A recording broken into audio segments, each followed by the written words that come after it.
The future is now. Finding the No-So has never been easier. Subscribe to us on our new YouTube channel, follow us on Facebook, Twitter, and TikTok, and bookmark the new home for No Holds Barred, The Jenny Position, Wrestling War Zone, and all your favorite No-So podcasts at NorthSouthConnection.com. It's new year, new No-So. NorthSouthConnection.com.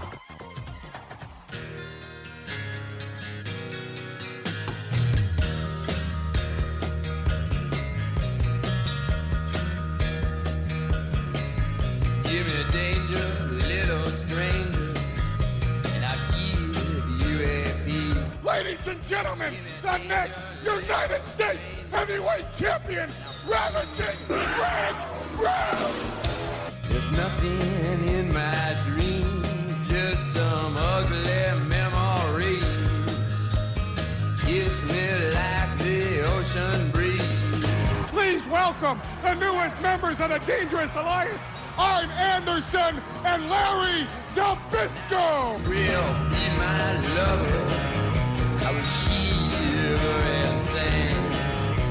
The world's greatest athlete and newest member of the Dangerous Alliance, the world's TV champion, Stunning Steve Austin! Nothing left alive but a pair of glassy eyes.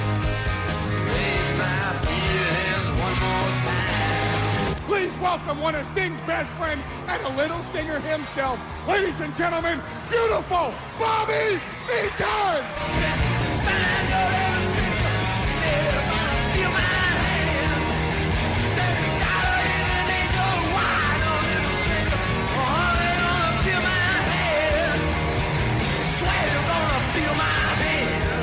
It's not a lineup, it's not an army, it's not a stable, and it's not a family. It's an alliance of businessmen who will bring WCW down to its knees. North-South Connection, welcome to episode number 23 of the 7 Months of Danger podcast, and we have reached the end, the finale. It's gone. We're done. We're finished. We're absolutely done after we record this pod. Some of us are a little sad. Some of us are a little happy. For me, I am just thrilled to death that we have actually reached the end of a pod, and we have completed a pod after this episode. So I am not alone. I am here with my fellow podsters that I have done this whole run with, and our special guest star who joins us for every single one when we cover a pay-per-view match. So I'm glad he can be here on the finale. I will start with him first. Jacob Williams, how are you tonight? They said, I bet Sean, Logan, Schiff, and Matt'll never make it, but just look at them holding on. Still going strong. You're still the pot I run to. Very happy to be here for the finale. I'll cut it off at that. But Bravo. man, kudos, guys. You did it. 23 episodes. You finished the pod. Something I'm probably never going to do, but maybe I'll put this on my record. Yeah, we were talking on a recording. It's like, man, we were trying to think about, has anybody actually made a pod completion? Now, to be fair, some have exceeded much past 23. What's Highway on right now, Logan? 73 or 74, something like that. Yeah, so I mean, to be fair, we did time it out to be kind of a mini pod, but I'm glad we can actually finish it out. Scott Shiflett, how are you? I'm a little sad. Some say it's the end of the road. But I can't let go. Yeah, I did love Jacob Twain's. It's so natural. It's so natural, yeah. This pod does have boys to men. Boys like Logan and Schiff all the way to John.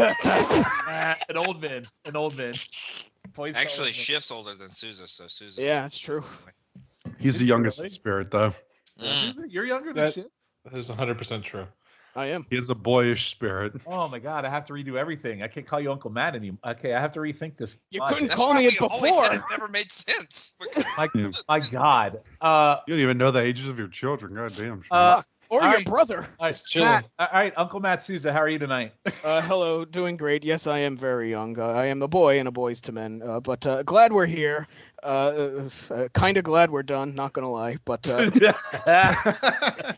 but I have greatly enjoyed podding with you, gentlemen. I'll say that. Yes, that's probably made the pod a lot better than I probably would have been with somebody else, for sure. And last but not least, Logan Crossland, how are you? I am sad that it is ending, but there's a bit of happiness to it as well because we get to move on to a new adventure. But I am sad to see this one go, as I do have a ton of fun recording it with you guys every time. So. That we will have to plug that Bittersweet. new adventure in detail at the end of this show. Excuse me, not we. Well, I'm not. Well, we're not. Don't let the cat out of the bag. Kayfabe, Souza. But we have to plug it in detail because it will be taking the place of this pod 2 weeks from the airing of this podcast. So we need to make sure we plug it at the end.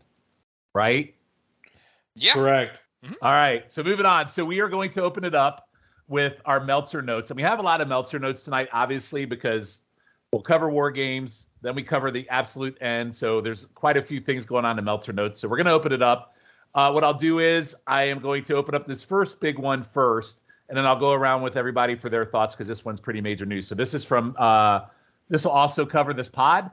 Covers May 17th, which is Wrestle War and War Games Day, all the way through July 11th, by the way, because the actual end of the Dangerous Alliance with Larry Zbyszko proper doesn't happen until July 11th, believe it or not, with a match that made absolutely no fucking sense. So, of course, it'll make perfect sense for us to end the pod on that match, by the way. So, Meltzer notes, May 18th, an announcement that came as a big shock to everyone. Turner Broadcasting announced Tuesday morning the hiring of Bill Watts as Vice President of Wrestling Operations. Watts' duties will be to take control of all aspects of the wrestling side of the business and will report directly to Bob, Jesus Christ, Bob Dew. Mm-hmm. Bob Dew. The Wrestling Executive Committee will be... You have me, do. The Wrestling Executive Committee, Dusty Rhodes, Jim Barnett, Jim Ross, Tony Schiavone, all will report directly to Watts. Kip Fry's role will become Vice President of Business Affairs for World Championship Wrestling, with his main duties in the field on marketing, syndication, and media sales. And then basically Meltzer goes into everything about Watts, his history with UWF and selling the Crockett, blah, blah, blah, blah, blah, and him leaving, and then him having to face Titan Sports. He just goes into this long-winded diatribe that I'm not going to read out loud because it takes way too long. So I will go around the horn, I should say. Souza, what do you think about the hiring of one Bill Watts? I mean, look, we had one segment with Kip Fry, and just from that one segment, he came across as being a complete fucking idiot. But it turns out they hired a complete fucking idiot to replace him, so it's kind of a lateral move. I mean, obviously you wouldn't know that at the time, but hindsight being 2020, Bill Watts would not be good for WCW, and he would try to do like this real sports type of thing with WCW, and for the most part, it didn't really work all that well. It worked in some respects, but in others it didn't. Looking at you, Great American Bash 1992. But yeah, I mean, I kind of look at it as a lateral move because I mean, Kip Fry was a fucking moron, and I mean, I guess in theory Bill Watts would be better, but as they would soon find out, he really wouldn't be. So yeah, Bill Watts, great idea. Let's take away the top rope. Yeah, I mean that's just one of his many stupid decisions. But yeah, Schiff, I'll go to you next. What do you think of Bill Watts being hired here? They thought it was a good idea, like Susan said at the start, but they should have seen. I'm pretty sure. I'm not sure if we're going to talk about it here, but he releases what is called his 10 Commandments, and it just shows like that he's still stuck in 1984, and just like that book, that's never a good thing. So, I mean, it's the truth, and we start to see it with who is being pushed, and then who gets shoved down WWE fans' throats. Thankfully, not on our pod with Eric Watts, who has the personality of a rolled up piece of paper. Don't besmirch Impact Pod wrestler Eric Watts. God, I would have hated Director of Authority. Yeah, if I had to do 2 pods with Eric Watts, I would have lost my mind. Could you imagine? Like, what are the odds of that ever happening? By the way. Anyway, Logan, what did you think of the hiring of Bill Watts? Yeah, I mean, I'm sure in the business it seemed like a smart move, but yeah, some of the stuff that he institutes is just stupid, and just like he completely cancels out how wrestling is going with like a lot of the top rope stuff, and just he's super old school, and that's not the way the business was going at that time. So kind of questionable for that matter, but I don't think they knew he was gonna kind of try to institute that kind of stuff. So yeah. All right, and last but not least, Jake, what'd you think about Bill Watts being hired by WCW? Yeah, pretty much the same. Ends up being kind of a disaster. It kind of just shows you where they're at, that they keep cycling in different people, just throwing shit at the wall, trying to see what's going to work. And Bill Watts doesn't work. He's got a lot of antiquated ideas that don't really go anywhere. And yeah, he pushes. Y'all should do 4 months of Eric Watts. That can be next Well, month. I actually had thought about a pod called What About WCW? Jesus Christ. That's the worst thing you've ever said. Want me to do what? What about WCW? That's the worst thing you've ever said. That's pretty creative. That's a creative thought. It's creative, but I hate it. Oh, that's why we're not doing it. That Thank could have been God. an easy follow-up to this pod. That's why we're going to do the other pod. I'll tell you, instead. I'd rather watch AWA 1988 than watch. Oh, my goodness. Wow. Yeah, me too, Jesus. actually. But that's a whole other story. The funny thing though is that, like, I feel like the one thing Bill Watts is good at, you don't even really get a lot of that. Like, I feel like you don't even see the things that he is good at in this run, even, which is weird. No, you don't. I mean, if you look at obviously he ran Mid-South. Mid-South is awesome. And even some of the early UWFs is really good. But to your point, the only thing that he does that is pretty good is he brings in Gordy and Williams, and they don't even last that long. So anyway, that's a whole nother thing. But yeah, that's not a good run. So anyway, so they talk about Bill Watts being hired, and then we go into the Wrestle War. So there's not a lot to say about Wrestle War other than it's a classic one-match card, which pretty much sums it up. Whatever interest there is in the War Games, what will make or break the show will be that match. The undercard is such that if it wasn't for War Games, it would be a very bad house show. Generally speaking, War Games is the type of match that is excellent live, but sometimes doesn't come across well on television. I don't know why you wrote that, because I think I've loved every War Games I've watched for the most part. It also guarantees time, which is needed for the main event on the show, which is, as the last report, will only contain 7 matches to fill up the near 3 hours. By virtue of the rules, War Games can go no less than 21 minutes and probably will go around 25. So the remainder of the show, which we'll talk about, it has Rick and Scott Steiner in a non-title match, which is against the one guy and Fujinami from Japan. Ayazuka. Okay, thank you. You know, I never like to pronounce their names because that's my gimmick. It's a good move, Sean. I can tell you from experience of me botching them. Thank you.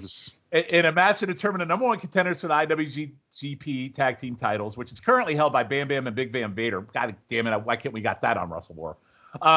Although Fujinami is a wrestling legend, he's no longer a super worker that he was for most of his career. Then they go into that match, and then they go into all the other matches on the card and how bad they are.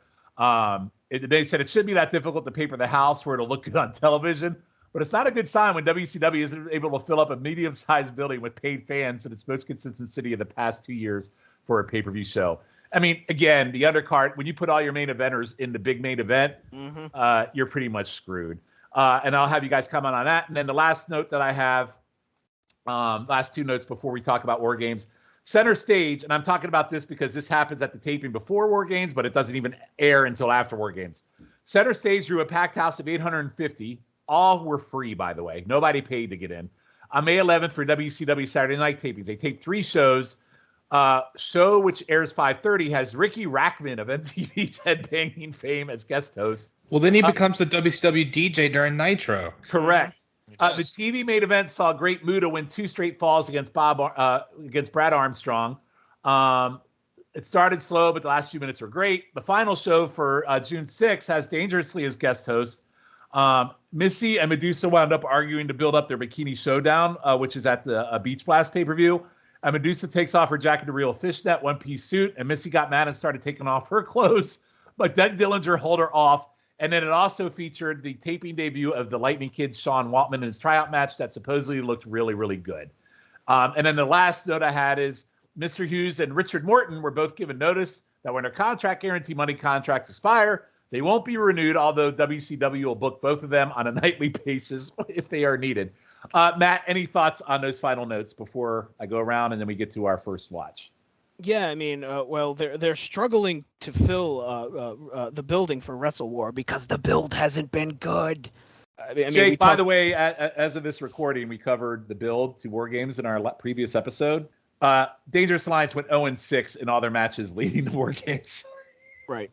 And all the matches were absolutely terrible. So, I mean, like, if you were, I mean, obviously they got advanced ticket sales, right? But if you were on the fence about going, like, I don't think it's out of the realm of possibility to say the way that the Dangerous Alliance looked would keep people from going. And I mean, WCW 92 is a tough sell anyway. Like, it's not the biggest company by any stretch, but like it's probably not great that you can't sell out a medium-sized building. And now you're changing vice presidents and you're bringing in Bill Watts. So it seems like there's a lot of shit going on behind the scenes in WCW, which makes perfect sense because if you know anything about WCW, there was always shit going on behind the scenes. So it's always a mess, and it always seems like it's a miracle that WCW was able to put any shows together. So yeah, and also seems like that all the bad wrestlers that we've watched during the course of this podcast are leaving as soon as we end the goddamn podcast.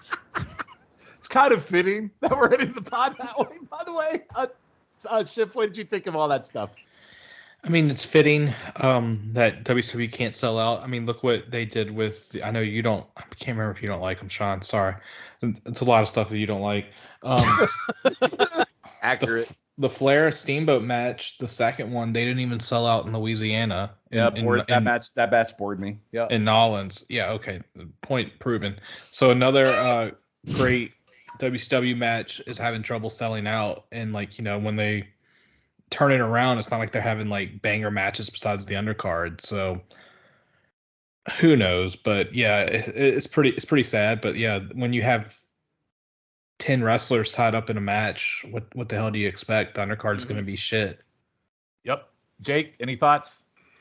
Yeah, it's just a weird time for WCW, as you guys have figured out doing this podcast for these 7 months. It's just, and like wrestling is kind of going into a down period at this time too, so that's rough. They don't have Flair. Like, this is their, that's another interesting thing about this entire timeline you guys have covered is like, it's a stretch with no Flair, and them trying to figure out what the fuck do they do with no Ric Flair, because the company has been built around Flair for so long.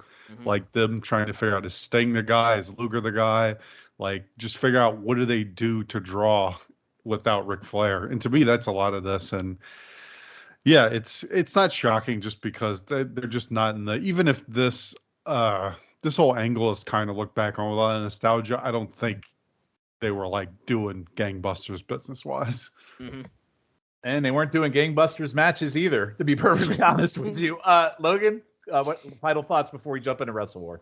Yeah, WCW is a mess. That's all that needs to be said. It's always a mess, always was a mess, always will be a mess, and that's just who they are. So, yep. All right, good. So with that, we're going to jump right into May 17th, 1992, and Wrestle War 92. Now, as always with pay-per-views, Jake, normally when I have you on for these clashes or these pay-per-views, we have more than one match that we're primarily covering. But tonight, it really is just really the one match because all the players are in the one match. That's why you're going to be on for the whole pod, and you get to join us for the absolute end. So I appreciate that. So we are at the Jacksonville Memorial Coliseum in Jacksonville, Florida. The attendance is 6,000. I will go over the other matches on this card, and I will run down the whole list. Has everybody watched this pay-per-view in full at some point or another?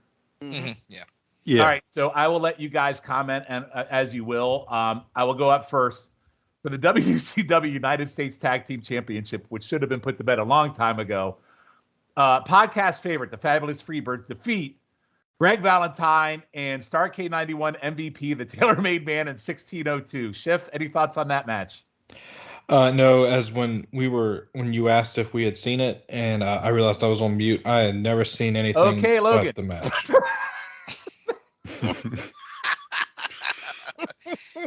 Yeah, I've done the WCW Chrono Watch at some point, so I've definitely seen the pay-per-view. I will absolutely say that I tried to watch the whole pay-per-view this time, and I got through this match, and I wanted to blow my brains out. So, all right, perfect. I didn't want to watch anything else. All right, Susan, I don't know if I should even ask you because you have an undying hate for this time frame in the Freebirds. I mean, that is the Fabulous Freebirds experience, watching their matches and then wanting to die afterwards. So, yeah. 16 minutes. 16 minutes. Needless to say, I didn't watch this match this time out. I'm sure Terry Taylor was great, but I bet Terry Taylor I doubt it. MVP of the match. I doubt it. Logan, I do appreciate you and I share a love for Terry Taylor in 92. We could bond over that. Jake, any thoughts on this match, if you remember? Very meh. Okay, yeah, very meh. And I could probably run down the rest of this without even commenting because the rest of this is extremely meh. Johnny B. Bad defeats Tracy Smothers in 7 minutes. Anybody want to comment, or can I move on? FBI's Tracy Smothers, please. All right. Scotty Flamingo, a.k.a. Raven, defeats Mr. Hughes with Cactus Jack, which what a freaking pull that is, in 522. He beat Marcus Bagwell. Yeah. No, Who did? yeah. You read it wrong, Scotty Sean. Flamingo. beat No. Bagwell. Oh, I'm sorry. It was Scotty Flamingo versus Bagwell. It was Ron Simmons versus Mr. Hughes with Cactus Jack. My bad. Yeah. See, I we mean, don't what edit on this pod. We spot, call out right? our flaws, you motherfuckers. But go ahead. It's the last episode. We're going out with a bang. All right. Any comments on those? Any comments on those two pieces of shit matches? Obviously. Absolutely not. All right. The Super Invader, who on our last podcast we talked about Hercules Hernandez and Pantyhose Face, with Harley Race defeated, good God, Todd Champion in 5 minutes. God damn it. Souza, I should have had you watch Todd Champion on our final episode. Why do you hate me so much? Why would you make me do that? Because you hate him so much. I mean, that's true, which is why I ask. Why would you make me do that? All right, moving on. It's not very nice. One of my favorites, Big Josh defeated Richard Morton, but it wasn't 40 minutes long. It was 7 minutes long. Any comment on that? I feel like That's probably more. all right. That was probably okay. That's more Big Josh's speed, I think. 7 minutes as opposed to 45. And these last two matches weren't bad, by the way. WCW Light Heavyweight Champion Brian Pillman defeated Z-Man in 15:30. That match I remember being pretty damn good. Yeah, I do too. Yeah. That match is surprisingly good. Yeah, and Pillman's awesome. Pillman's amazing in this run, too. The funny thing about this whole thing is Z-Man has been such a non-factor for a long time, and him getting his title shot didn't make a lot of sense. But Yeah. But from a face standpoint, face versus face, it was good. And finally, last but not least, in a match that I did watch as part of this, easily 4 stars because he just stiffed the motherfucking shit out of each other. Mm-hmm. And it is for the titles. So it's the tag team titles. Steiner's defended against Fujinami and the other guy in 20 minutes. Yeah. It was for the tag titles. It's for the number 1 contendership. I'm looking at it right now. I'm looking at it too. I pulled it off. Says except for number the 1 tag team contendership for that. Well, where I pulled it from said tag team championship. It's wrong. All right. Well, if it's fucking wrong, who cares? It was still a great match. It could be both. Could be. Because the Steiners were the tag champs. Okay. Well, if the titles weren't on the line, does it make any sense that they wouldn't be? By the way. I mean, they win, so it doesn't matter. Yes. Yeah. Just messing with you. But I assume you guys have watched this. I love this match. This match is a freaking stiff, it's freaking great. stiff as shit. Mm-hmm. Yeah, I remember there being like some legit like uncomfortable moments in this Uh-huh. match, if I recall. Like, Very. The Steiners are very unforgiving in this time frame. They are not nice people. Period. They like you get one shot in them, they're gonna come back and double stiff you on what you do. It's pretty, Almost like they should have been a part of the Dangerous Alliance feud more. We will get to that as we get into War Games. So we're gonna jump into War Games. And we're going to talk about the match. So a few notes that I made. I like how they set it up with the intertwining feuds over the last few months. So they did the war horns blaring. Capetta yells, "Let War Games begin," and we get the fireworks stand pyro as the cage lowers. And it's so random and so unsync. Like you get this random pop off and then it goes to the other side. It's like so bad, by the way. I think it's cool to see the whole alliance together. In our group chat, one of the things we talked about is one of the things that hurts the alliance. You rarely see them all together ever. And like even in Crockett in '86, you saw the Horsemen in interviews together. It's very rare you ever saw the alliance together. And then Medusa, by the way, I thought looked really, really good in her Boo outfit. I didn't even have anything like really cool to say because I thought she looked amazingly hot in it. She looked great. Mm-hmm. Logan, how about you? Did you find Medusa hot there as the biggest hater of Medusa? She looked very good. I've never doubted her looks. It's more the opening of the mouth and speaking that is the problem. Oh, I'm glad you said opening the mouth and then the speaking part after that. Okay. Jesus. And her opinions of others, and herself. Yeah. So. Lately, she's had a lot of. So everything else is what I'm hearing. Yeah. So I love the alliance strategy. Visually, she's fun. All right, so get into the match. I love the alliance strategy session with Paul before the match started. Larry yelling at a nosy fan, I thought was hilarious. Mind your own business, Matt. I need you to say mind your own business. Oh, mind your own business Yeah. over there, you Jacksonville jackass. Yes, that was great. And Austin and Wyndham start hot and go at it. They have a pretty great back and forth between the two, with Austin hitting a diving clothesline over the two rings and Wyndham busting Austin open, throwing him into the cage and then raking his face. And then Jesse accuses Steamboat of spitting on Austin through the cage, which made me laugh. That was pretty funny. Rude is in next and again comes in intense on Barry, and Barry is double teamed and thrown in the cage multiple times, and then he's busted open. Steamboat then comes in and takes on both heels. He throws Austin in the cage and chops the hell out of Rude and DDTs both. And the crowd is just losing its shit. Like, this match is just so fast-paced so far. And Steamboat literally is just straight fire. Arn is in next, does a DDT to Barry, a spine buster to Steamboat. There's a double crab by Arn and Rick, and then Barry is trying to do the save, but again, just super great, intense shit. And then Rude does a pile driver to Steamboat. Rhodes comes in. There's an atomic drop to Austin with Austin's head hitting the top of the cage, which I thought was amazing. That spot was awesome. Wyndham sticks Arn's head between the mats and bounces him up and down, which was another fantastic spot. Larry comes in, and he and Dustin pummel the shit out of each other as Medusa climbs the cage. She drops the phone to Arn, who nails Dustin, and then Sting goes to the top of the cage to confront her, and literally the top of the cage is bending, and looks like both of them are going to eat shit, which I thought added to the intensity a little bit. And then Arn in the cage is hitting everyone with the phone. Sting finally comes in. He military presses Rude into the top of the cage multiple times, and he backstrops Austin savagely into the cage, eating in, and there's just mass chaos of everybody fighting. Unfortunately, the only one left is Nikita. So Nikita comes in. He helps Sting immediately, and then he pushes Sting out of the way. And then, of course, they put that to bed that, yes, Nikita and Sting are friends because we've all really cared about that whole scenario. And then they hit a double clothesline and two of the heels as the crowd goes they just lose it. Bobby, to end this, gets a turnbuckle off, and Larry goes to use the steel to hit Sting while Bobby holds him. Sting ducks, Larry hits Bobby in the arm, and Sting takes Larry out, wrenches Bobby's arm, and Bobby submits. I tried to cover that the best I could, so I think I bullet pointed the good spots. But listen, you can say whatever you want about the build. This fucking match ruled. The Alliance is all over Larry for the screw up at the end.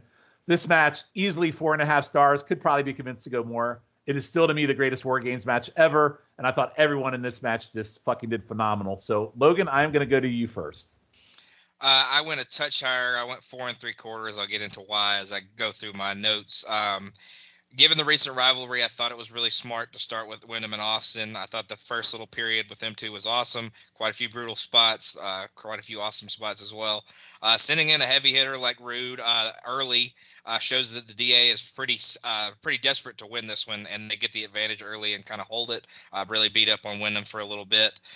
Steamboat was the obvious next choice with his rivalry with Rude. Steamboat just brings an unreal energy into the match when he comes in. Arn comes in and evens up the odds. Drills Barry with a DDT and Steamboat with a huge spine buster. Thought that was really awesome. Rude throws Ricky clear over the ropes from one ring to the other. I thought that was an awesome spot. Rhodes comes in and gets the double whammy of an atomic drop because he hits Austin's head on the panel of the top of the cage. That was so great. And then drops him on his private area, I guess. Larry then comes in to give the DA the advantage back. And Ducey climbs the cage and drops the phone down into the ring. Sting then comes in and does a gorilla press, which every time he pumps, like you said, the person's back hits the cage. Thought that was really great. I thought Bobby entered with the least sense of urgency I've ever seen. So kind of calling back to our previous episode. Yeah, Bobby was done with this bullshit. I think. Yeah. Calling back to our previous episode, I think he's kind of over it. He's like I said in the last episode, he's the serial interferer. He interferes in everybody's matches, but when his matches come around, nobody interferes for him. Heels begin to loosen the turnbuckle, like you said. I hate the corniness of the hug between Nikita and Sting, but the crowd pops for it, so I guess it makes sense, and it works for the people in the crowd, so that's fine, I guess. I absolutely love the brutality and the work done in this match throughout the whole thing. I think it's damn near perfect, but the finish I just wish it wasn't just like a simple little arm bar or like pushing on the shoulder. I wish it was a little more brutal and maybe goes and does a crossface or something like that. That's the only thing that keeps it from being a 5-star match. But I went 4 3/4 just because the finish is a little off for me. See, that's interesting. I didn't hate the finish. I mean, I think anyway. I never heard anyone. I get it, but just I would have liked to see something a little bit more. I don't know, just better, I guess. All right. So Matt, I'm going to go to you, and the reason why I went back and I listened to an episode of Pedestal today, and one of the comments you made is part of that build for the part of the like ranking the match was the build, the historic value of the match itself, and in the build you said who gives a shit about the build based on the talent in the match. Do you recall saying that? Mm-hmm. Okay, so you gave the build 3.5 stars, which I assume now at this point would be off the rails. Nope. Yeah, that's bad. That's aged like milk. Yeah, so we're going to focus just on the match, so go ahead with your thoughts. Uh, I debated the rating on this really for quite a while, but it's for me. I'm debating going either 4 3/4 like Logan, or I'm still debating going the full 5, and it's because of the finish like Logan. Like for God, me, so you didn't like the finish either, huh? it's not that I You didn't. guys are like wrong. Will you let me speak? Wow, It's- Schiff playing the part of Sean Kidd for this match. Yeah, Scott really, Schiff Jesus. yes. It's not so much that I hated it. It's just I think there was a better way to go about doing it. Like you can do the turnbuckle thing. The turnbuckle thing is fine, and actually, it's a great visual. That's one of my favorite parts of the match is the turnbuckle thing. But given that Sting had bad ribs, and historically Sting has the bad knee, like it would have made more sense to me if they targeted that, and then like he hits Bobby Eaton's knee or his ribs or something, and Sting makes him give up with either like some sort of like camel clutch thing or even the Scorpion Deathlock, something like that.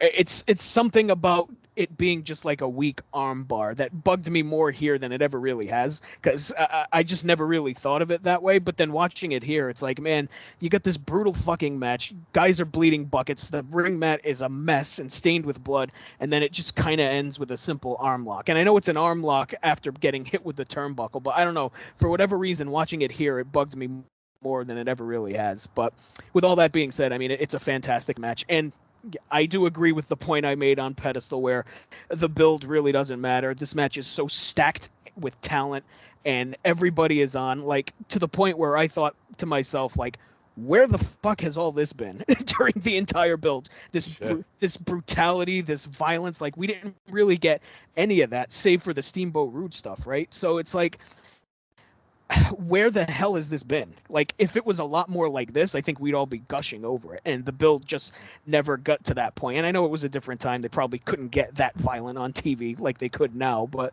still, like, they could have showed more violence. But goddamn, this match is great. I've always loved this match. And watching it again here, the pace is insane. It's great action throughout. Like, it's completely nonstop, and it's just a fantastic match. So I think I am still going to go the 5 on it because it's one of my favorite matches of all time. So I am going to give it the 5. But the finish did bug me, but not enough to where, I can dock it. But God, it's just a fantastic match. Awesome. All right, Schiff. All right. This match is 1 star. Shut up. All right. No, this is awesome. I love how Paulie had like a plan, and he was acting like he was a coach right there. It was a very nice touch. And Jim JR actually compares Paulie to Jim Jones. And Yeah. Because Jesse says that he's like Vince Lombardi, and Joe's like, no, he's more like Jim Jones. and even Jesse's like, Jesus. But I loved how like they weren't trying wrestling moves at start. I mean, they got into some wrestling moves, but Austin and Barry just are throwing punches at each other. And Austin tried to throw Barry in the cage, and he reversed it, and Austin was bleeding. Like, everyone's bleeding in this match. It's phenomenal. I don't know if you guys have heard this before, but the heels won the coin toss. Get out. I wish I would have bet on that. Shocker. And Logan did bring up a good point. This is how much the match means when your ace, Rick Rude, is the second one in the cage, and the crowd's just nuclear for this. You're who? Your ace. Yeah. Your top dog. Yeah, Rude. Yeah, okay, maybe. Rude is not an ace. But I'll explain Cool's wheel turns to you later. Yeah, I get it. That- Rude that's is what not an ace. Rude is not an But ace. They treat him as the ace, though. And I loved how The group he is. yeah, was it gonna be Larry? You're the only Larry fan. Larry's mom isn't even a fan of Larry. True. That is not true. Wow. Larry, but, Your mom was a fan of Larry. Go ahead. That doesn't even make that sense. doesn't even make sense. Yes, it does. God almighty. No, it doesn't. So It does. anyway, back to the match. Steamboat is in now, and like I loved how Steamboat was using the cage, how you guys brought up, but you guys didn't bring up, or I just blanked on this. They showed Arn before he went in. There's a big "We Want Flair" sign right above Arn's shoulder, which really made me laugh. Arn is in. He kills Barry with the DDT, and him and Rude actually did a double Boston Crab to Steamboat, like to show like, hey, we're gonna try to kill everyone here. I really thought Sting and Medusa were going to go through the cage. I'm glad you brought that up, Sean. I was like, holy shit. Like, we're about to see the end of a career. That would have made it like 5.5 stars if that had happened. Especially for Logan. Logan probably would have gone 6 for Medusa eating the shit. Mhm. And you for Sting eating shit. Yeah, and me for Sting. That's right. And now this, I don't remember seeing this, but they used this a lot in this match where the 2 rings are separated.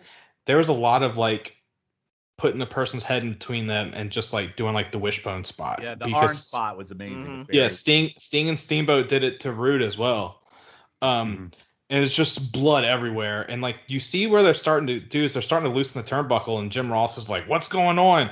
And you know, we might have hated Nikita, but fans of '92 love Nikita because when they did the thing where like, is Nikita going to turn, which I thought was weird, and I'll get to it at the end of the match, but I love how he like takes the shot for Sting, pretty much get down, Mr. President type thing, and God damn. But I love like when they do the double team move to Austin and Arn, and the crowd was just losing their mind with it because they did have a pretty decent blood feud, even though Nikita did ruin that 5-star match between Steiners versus Sting and Luger. And then Sting actually has the Scorpion on Anderson. Barry breaks, but Bobby broke it up. Sorry. And then Larry screws up. And I love that it was the armbar that was put on. But yeah, I just loved it. Like it was WCW production that really screwed it up. The spot, like they was right there. But if they would have been like, or maybe Jim Ross, like, oh my God, his arm might be broken. If he would have sold it a little bit more instead of like, I don't know. But yeah, I still went 5 stars. It was amazing. And what kind of hurt the build to this is Sting getting hurt and then having to be off TV. They should have had him cut some interviews, which they didn't do. So that really hurt the build to this. And Jake brought this up. And I'm sorry if I'm stealing your thunder, Jake, or you were going to bring it up. But the lack of episodic storytelling because they had to fill all the shows might be what hurt you guys is with the build to this. Does that make sense? Jake, you can explain it better. You're the one that said it. So. We've already saw my no, I'm just kidding. Well, I think one of the things Jake was saying too in our group chat was, hey, this stuff. Sometimes when you do these pods, it's obviously back in the day you're not meant to watch it like in a big giant like vacuum like we've been doing. So the pain isn't as bad as you lead into what we're getting into. But I think that's really what's come of this podcast is. We have watched so much all at once versus the week to week stuff, which, again, on our last episode, we covered 1 week and the Alliance went 0-6. Like, I don't know. It's just, Jake, I don't want to speak for you, but I think I knew where you were getting with that. Hey, real quick, though, one thing I wanted to add before I get to Jake. One of the things we had also brought up was, hey, Matt said, I wish we had had more Steiners in the DA. And we had gone back and forth about how would you get the Steiners into this match. And then it reminded me because Shiv said, well, Sting got injured and that hurt. It's like, well, does Sting really need to be in this match because he hasn't really been a part of this feud for a while now. And it's mainly focused on Steamboat and Rude at this point. For me, that hurts the match a tad because Sting being here is more of a filler. And it should have been more with the Steiners specifically since the Steiners just won the tag team titles a few weeks ago. So that's kind of my thought with that. And they probably could have figured that out. I think one of the things we said in the group chat was, hey, just make Nikita and Sting face each other for the world title and kind of play that out and then let the Steiners be in the cage match. I would have been okay with that, but I'm going to turn it over to you, Jake, and with your thoughts and close this match out. Yeah, like just since we're already on it, I do think I think we're going to see the matches we're going to cover post-war games that they obviously are not expecting people to be watching every show because you'll see, as we're going to talk about in a minute. Oh my God! You'll see the exact same like angle play out like 3 different times. But yeah, but that's not to say. I mean, it's still on them. I still think there's better ways. Like y'all are definitely not wrong. The build for this is not ideal because like I think Logan said it on one of the last episodes. Like why not have them do a few squashes just to get them over as like killers? Just like because when they come out here, when they come out here, they look legit as hell. They're all juiced up, they're tan, they're oiled. Like they look like badasses. Like They even march Larry, out like even Larry's chest is like poking out. Like what the fuck? yeah, They have roids. they're or like fucking- single file with Paul with them. Like they like Sean, you said like people remember this like the Horsemen, but the build and stuff doesn't do that. But I think if you watch this match, you would think like, damn, these guys are like on that level. Like they come off that way. It's weird. It's like the build was like a lot of like the bad parts of WCW, but I feel for this match they kind of turn back the clock and do like present it in like the best part of like the NWA era, like the stuff you do with like Crock and Roll, Sean. I feel like they kind of turned it back to that kind of presentation, which is maybe what they needed to channel more in the build, and they didn't.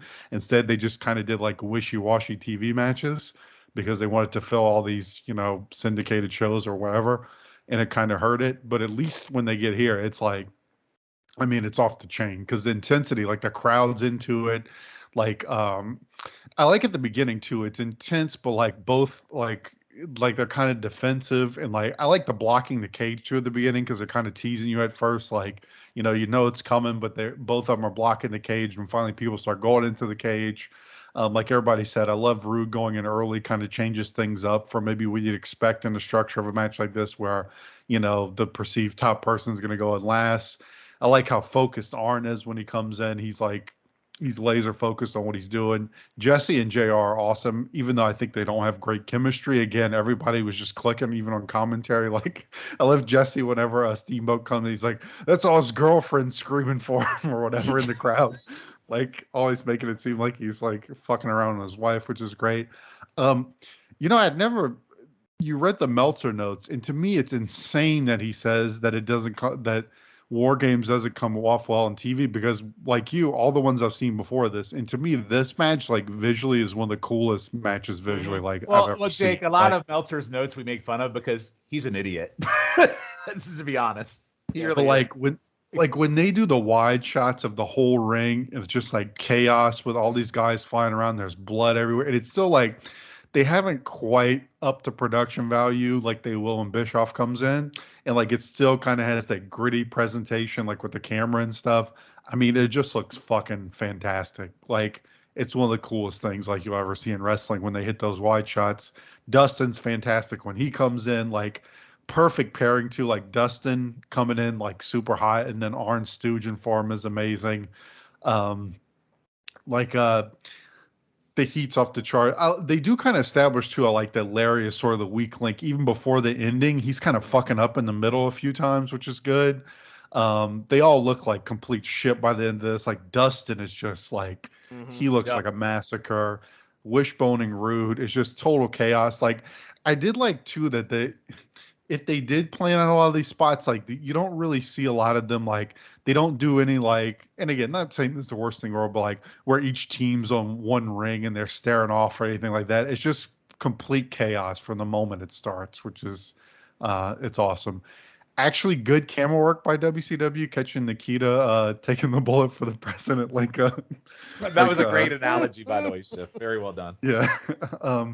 I like when they start taking apart the ring. Jesse's like, I don't know why he's doing that. He's like, and Jarrett's like, I don't think he's got ring maintenance on his mind, Jess, which is good. But I definitely agree with Logan. I had the same note. Like, I think if this match is 20 years down the line, you would be getting a much cooler arm submission. You get like a Fujiwara arm bar or some like, once the MMA stuff starts getting into wrestling, I definitely think you get more than just like a basic like first 2 minutes of the match rest hold.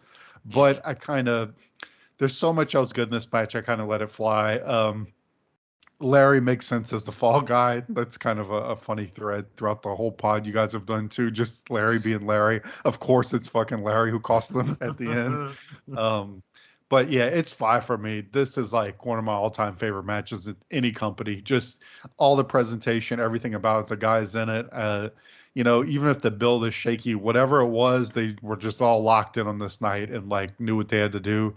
But at the same time, it kind of shows. I see you guys' disappointment because it shows what they're all capable of if put in the right position with the right presentation and everything. And the build could have channeled a lot of what they do in this match more. And it's not even like they had to be more violent on TV; just had to be more like establishing them as badasses and like getting this over in the angles and stuff, which I don't think they do. But this is 5. Yeah. So Logan, great analogy there, Jake. So Logan, what does that take for the whole rating? 4.85. You went 4.5, correct? I did, and part of that is because the build. I had to take some of the build into account for me because, for me, nostalgia-wise, I've held this match in kind of a high pedestal because I remember this time frame with such nostalgia, and I would be lying if I said the match itself hurt a little bit for me based on the journey we've seen them getting to this. It hurt. I can't not mark against that. I have to. Yeah. Because I probably would have gone a full 5 too. 4.85. It's our best match of the whole pod. So, Okay.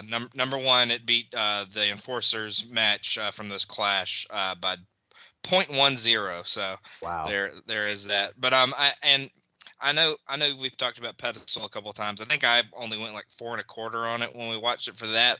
I think the live watch aspect of that hurt it because I didn't have the crowd in the commentary. Mhm. Like Jake said, the crowd is just bonkers, and Ross and Jesse don't have the best chemistry of any commentary team, but they knock it out of the park. So that's why I went a little higher on this than that. So that's a little explanation of maybe why my rating was different from that to this. So there, yeah.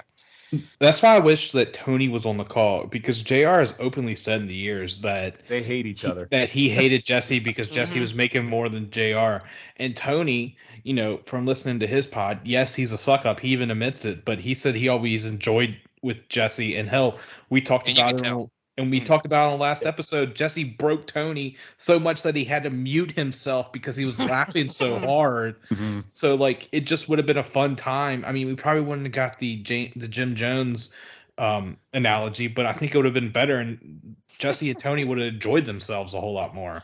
Yeah, I don't think JR unlocked the humor part of his commentary until he went to WWF. Right. Yeah, with Jerry Lawler, by the way, because Mhm. he's always been kind of a straight man and always been kind of an asshole. So I think he's still an asshole if you ask me. But to your point, Jake, he didn't joke a whole hell of a lot until he got into that time frame in WWF. So anyway, so this match, Goat Roper Shabani. So this match is absolutely amazing. It is good. Go out of your way and watch this match. Listen, build or whatever.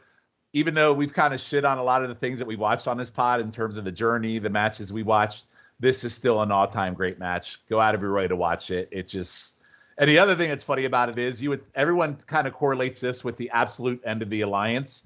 And, Larry, we've seen now the journey of Larry being a fall guy, but it's not over, guys, because now coming out of this match, we are going to reach the actual end game. So we're going to cover the rest of that as we journey to the end of this pod. So first up, we have Meltzer notes from June 1st. So a couple notes before we get to our second match. The only summer pay-per-view, which hasn't been moved, is the Beach Blast on 6/20. I love how he said the Beach Blast. That popped me a little bit. Bret Hart. Yes. As reported earlier, the scheduled August mini pay-per-view, and I had no idea about any of these. As reported earlier, the scheduled August mini pay-per-view from Tokyo, consisting of the NWA Championship Tournament and the early September Campus Crush pay-per-view event, scheduled for Colorado, were both canceled by Waltz. Do anybody on this podcast have any remembrance of any of these pay-per-views ever being even a thing? Zero. I mean, they were probably just behind the scenes that we never heard of. I know they did some mini pay-per-views with For Tokyo, they did the Collision in Right. Korea stuff. with so. the Japan Super shows, Mhm. the Collision Crush. It's kind of shocking that they were trying to add more pay-per-views. Because we wouldn't see that until Bischoff took over in 93, 94. So it's crazy that they were wanting to do Campus Crush, which, if they is a pretty decent pay-per-view name in my opinion, especially if you have it on a college campus somewhere in the South. That would have been nice. Yeah, Too much youth Sounds for like Bill it Watts. sounds like a competition at a bar somewhere. Yeah, I think Jake hit the nail on the head. Too much youth for Bill Watts. That sounds about right. These damn sounds kids like here a not Rose crushing Bowl any final campuses. Yeah. So the next note, here's a big note. So on our at our first round of notes, we talked about Kip Fry taking on a new position in WCW. Guess what, guys? Kip Fry has now quit, which came as no surprise to everyone. Reportedly, he had no idea what they were literally pulling the rug from him underneath him when it comes to power in hiring Watts. While Frey was given a figurehead position to save face, nobody expected it to last, according to several reports. He was transferred within the Turner organization, will work under Jack Petrick in a proposed new division of the Turner Empire, which will produce records, films, and Broadway shows. His spot and the new number 2 man in the company will go to none other Jim Ross, which is no shocker considering Jim Ross was Watts' number 1 guy in Mid-South and UWF. So any thoughts on Jim Ross and K. Allen Fry going bye-bye, guys? I'll let you guys just speak up, whoever. I like the idea Kip Fry's could possibly do some Broadway shows for Turner. You like that? Yes. Coming soon, Wizard of Oz with Kip Fry. He's not going to be shucking corn in a field somewhere. He's going to Broadway. Kip Allen Fry, Saturday Night 203 Falls wasn't the best idea, and a more, and like the television aspect when we get like random, like we get some guy that's selling insurance coming up as like the guest host, but he used to play for the Raiders or something. So that's coming up. I have a lot to say about that guy. So like we get that. So that was a miss, but like, the wrestlers, like, we saw young wrestlers getting a push and everything. And, I know that's Dusty Rhodes, but he does bring in like Jake Roberts and everything because that was being said. So like, and he was trying his best, but, I think it would have been nice to see a little bit longer of a time than what we got with Bill Watts coming up. Yep. All right. So next 3 notes, a couple of things from the TV tapings. Steve Austin, since we won't be watching it because it doesn't air until the pod's over. Steve Austin regained the WCW TV title from Barry Windham on May 23rd at the Worldwide tapings. The 25-match card saw Paulie dangerously distract the ref after Windham hit a DDT and slid Windham's belt to Austin, who hit Windham with it and gained the fall. That match does not air until June 13th. On the television, which airs the day of the next pay-per-view, this is a Matt Souza special, Matt. Nikita Koloff gets an invitation to join the Dangerous Alliance from Medusa. This all wound up with Koloff turning it down, challenges being issued back and forth in a pull-apart brawl with Koloff versus Rude to set up a new program for the U.S. title. In addition, Brian Pillman had a match with Greg Valentine, with Dangerously scouting the match, looking for a new member of the Dangerous Alliance, although it was never made clear if it was Valentine or Pillman. God, I hope it was Pillman. I believe Valentine gets DQ'd for not breaking the figure 4, and Ron Simmons, who is being programmed with Valentine at the houses, makes the save. I believe also that Pillman will go into the 620 pay-per-view title match with Scotty Flamingo with a knee injury. Rick Steamboat and Rude had a super lumberjack match for the title in a dark match, which saw Steamboat get the phone and get DQ'd to lose the match. And last on this one, Bill Watts' first TVs, where he'll be in charge, will be June 1st and June 2nd at center stage, and expect him to make a speech announcing various changes to which Schiff, I believe you called the 10 Commandments. That show will air on TBS on June 20th. So don't expect any real changes in direction until July at the earliest, and we're in fucking May. Let's see. And let's see if there's anything else. No, that's it for these notes. So anything on that round of notes, guys? Don't you use your feminine wiles to get me to join Dangerous Alliance, Medusa. So, like, does that mean a month after War Games they did this, where Nikita's going to get him? Yes. Good Lord. Uh-huh. Yes.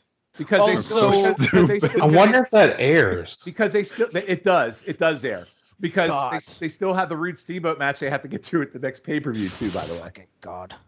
So their taping schedule's all freaking wonked, man. What is a super lumberjack match? It's Big Josh. It's Big Josh is in it. Yes. Oh God. Well, we know. Now he's Super Josh. And it's 70 minutes long, Matt. Oh, fuck. Anyway, Is all it right. really? No. Oh, I was going to say, good God. Oh my God, Logan, I love the fact that you believe that. Based on I didn't, but I just had to make sure. I love that momentarily you thought that could have been a thing, though. That's really funny. I mean, Steamboat makes sense, but seeing Rude do a 70-minute match would maybe kill me. It's a struggle for Rude to do a 70-minute. What about a 30-minute match? Yeah, I was thinking it's 7. But... I'll cover that 30-minute match in a little bit. Cup of haters. Anyway, we're going to move to May 23rd, 92. So War Games has happened. All these matches we're about to talk about have been taped. So War Games happened. Why the hell are we still doing the pod? Because We're still not done with the Dangerous Alliance. That's why. Jesus. And I like to keep the torture going a little bit longer here, Yeah, guys. this seems So very unfair. We're going to Worldwide Wrestling, and we're going to Dustin Rhodes versus Larry Zbyszko. So this match is joined in program. And by the way, guys, this is part of that Nintendo top whatever tournament bullshit they were doing. If you remember, we talked about that briefly. So we go into it. Larry's in control, and he's being loud as hell, beating on Dustin. He does a suplex, a body slam. Medusa, this is the one I said Medusa looks like she's at a rodeo, Logan. Larry does a neck breaker. I thought Alexa played Genuine. Anyway, I thought Larry actually looked pretty good here. He locks in a solid side headlock. Dustin comes back with elbows, does a leaping lariat, and then he does like a leapfrog, and it looks like it goes south because Dustin gets dumped in midair by Larry, and it looked kind of botchy. And then Medusa and Larry start arguing for no apparent reason. Like they just start yapping at each other, allowing Dustin a small package for the 3. I actually enjoyed this match. I wouldn't have minded seeing the whole match. I thought both men went really, really hard. Probably because of Dustin, because now I'm at the point now where I feel like Dustin Rhodes, it's really hard for him to do any wrong. I wasn't a fan of the ending that seemed forced, but I actually went 2 1/4 on this for what we got. I didn't hate it. Souza, what'd you think? Yeah, I mean, it was fine. I went a gentleman's 2 on it. It was joined in progress, so we didn't see the full thing. But, yeah, I mean, it was perfectly fine, a fun little sprint. I guarantee you that Larry has... First of all, Larry probably has no idea what a Nintendo is. And second of all, he certainly has never held a fucking Nintendo controller. Oh, that's a top 10 How do you of play these cod-flabbing video games? What the hell's a Nintendo? Fucking... Yeah, there's zero. Don't zero go any chance. further. That might lead to racism. There's zero chance that he has held a Nintendo controller. But yeah, I mean, this was perfectly fine. And like you said, Sean, it was basically because of Dustin. Dustin is on fire right now, and he carried the slug that is 1992 Larry Zbyszko to a watchable match. So, gentlemen's 2. All right. And by the way, I lost count, but based on our last episode, the Alliance is now 0-8 in the last 8 matches. Mhm. Logan, go ahead. That's correct. I actually went 2.5. I went a little higher than even you, Sean. So, This wasn't a bad match. It was pretty good. I thought Larry even came out pretty guns a-blazing in this one. Shocked that he's gotten like little to no offense in the last few matches lately. That he kind of came out pretty hot in this one. Dustin, I know this is an obvious thing, but I really noticed it in this one. But Dustin is a very, very big motherfucker. Because when they stand right next to each other, he makes Larry look like an absolute dwarf. Well, is he a big motherfucker? Is Larry just as big as a Smurf? Because I think Larry may be smaller than I gave him credit for, but Dustin Big as a Smurf. That's a sentence that's never been said before. I have boy balls. What the fuck was that? I think it was a botch, but the back little failed leapfrog looked pretty brutal. I thought that was pretty nasty. I thought Larry looked solid in defeat, but as we've seen, you could tell he's the bastard child of the Alliance at this point. Also, anytime the match was exciting, it was when Rhodes was on top. So give Rhodes all the credit here. But yeah, I went 2.5. Really enjoyed this one. All right, Schiff. Yeah, this gentleman's 2. I don't know what the hell you guys were watching. I don't know if we were watching the same match. Larry was Larry.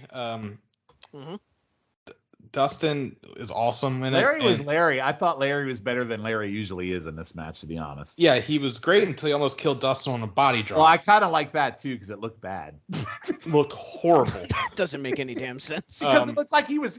Well, because it made Dustin look hurt, and I was okay with that. That's a good point. Probably legitimately hurting. Right. Well, yeah.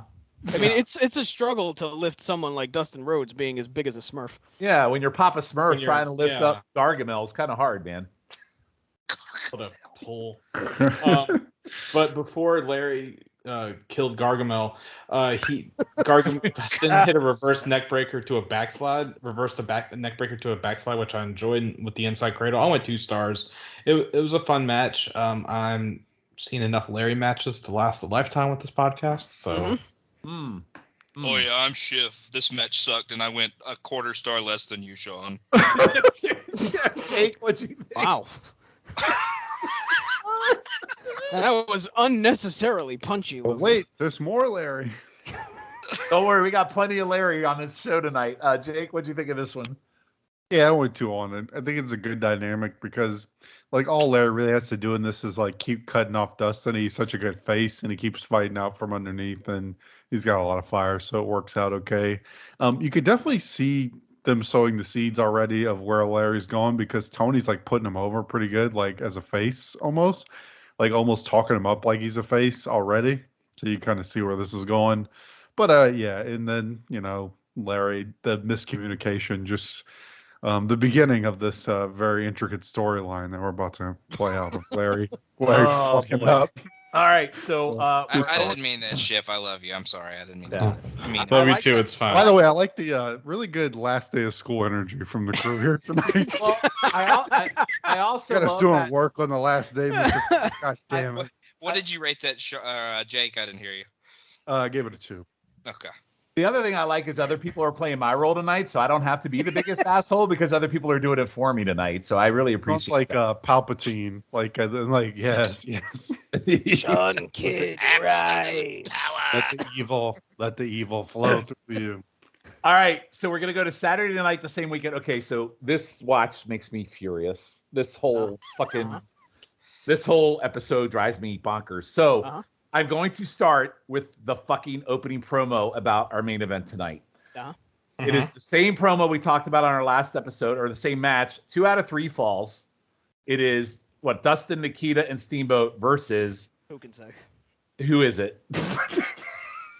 It's against It's Eaton, Warren, and Larry. Okay, so we're coming out of War Games, and my whole problem with this is, even though this match is clearly taped ahead of time, you can pre-tape a fucking promo. And this promo that opens a Saturday night, and like we talked about on the last episode, every Saturday night they have an opening promo to kind of sell that main event of the night. So literally, here's what we say. Steamboat comes on, and literally all he says is 2 out of 3 falls, don't miss it. And the whole time, all he says that, Dustin looks at the camera, looks like he has to take a poop. Like, he just looks at the camera. That's it. That's all they say. Steamboat, all he says, 2 out of 3 falls, don't miss it. And Dustin, this looks bored. Then you go to Paul Lee, and he asks the faces if they think they can stop his 3 guys. He goes 2 out of 3 falls to do it on WCW Saturday night. That's the promo. Nothing about War Games. Nothing about, hey, what happened at War Games tonight? We get revenge tonight. We blah blah blah.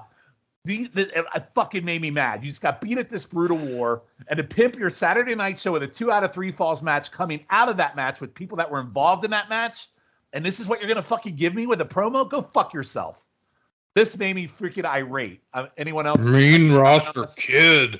No, this fucking pisses me off. If this doesn't piss you off, I don't know. I don't understand. So will someone else speak on this, please? I'll go one further, Sean. I even think they should have kept both of these teams apart totally and should have just moved on. War Games should have been it, period, for this feud.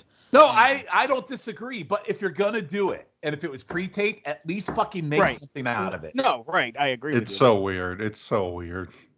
But, Yeah, I mean, like this is the what they do. foreplay after sex. Well, wait till I get Right. to the match. Yeah. 'Cause I'm going to be even more angry when I talk about the fucking match. So I mean, this is what they do. They pre-tape this shit so far in advance, and they're too stupid to understand that, like, hey, maybe we should change the verbiage of this a little bit and be like, we already beat you once. We're about to beat you they again. change commentary and post-production all the time. So Right, anyway. Like, this match was probably taped in fucking February or May something. 11th. how May in-depth 11th. It was Higher taped Ups a week before War Games. This match was taped.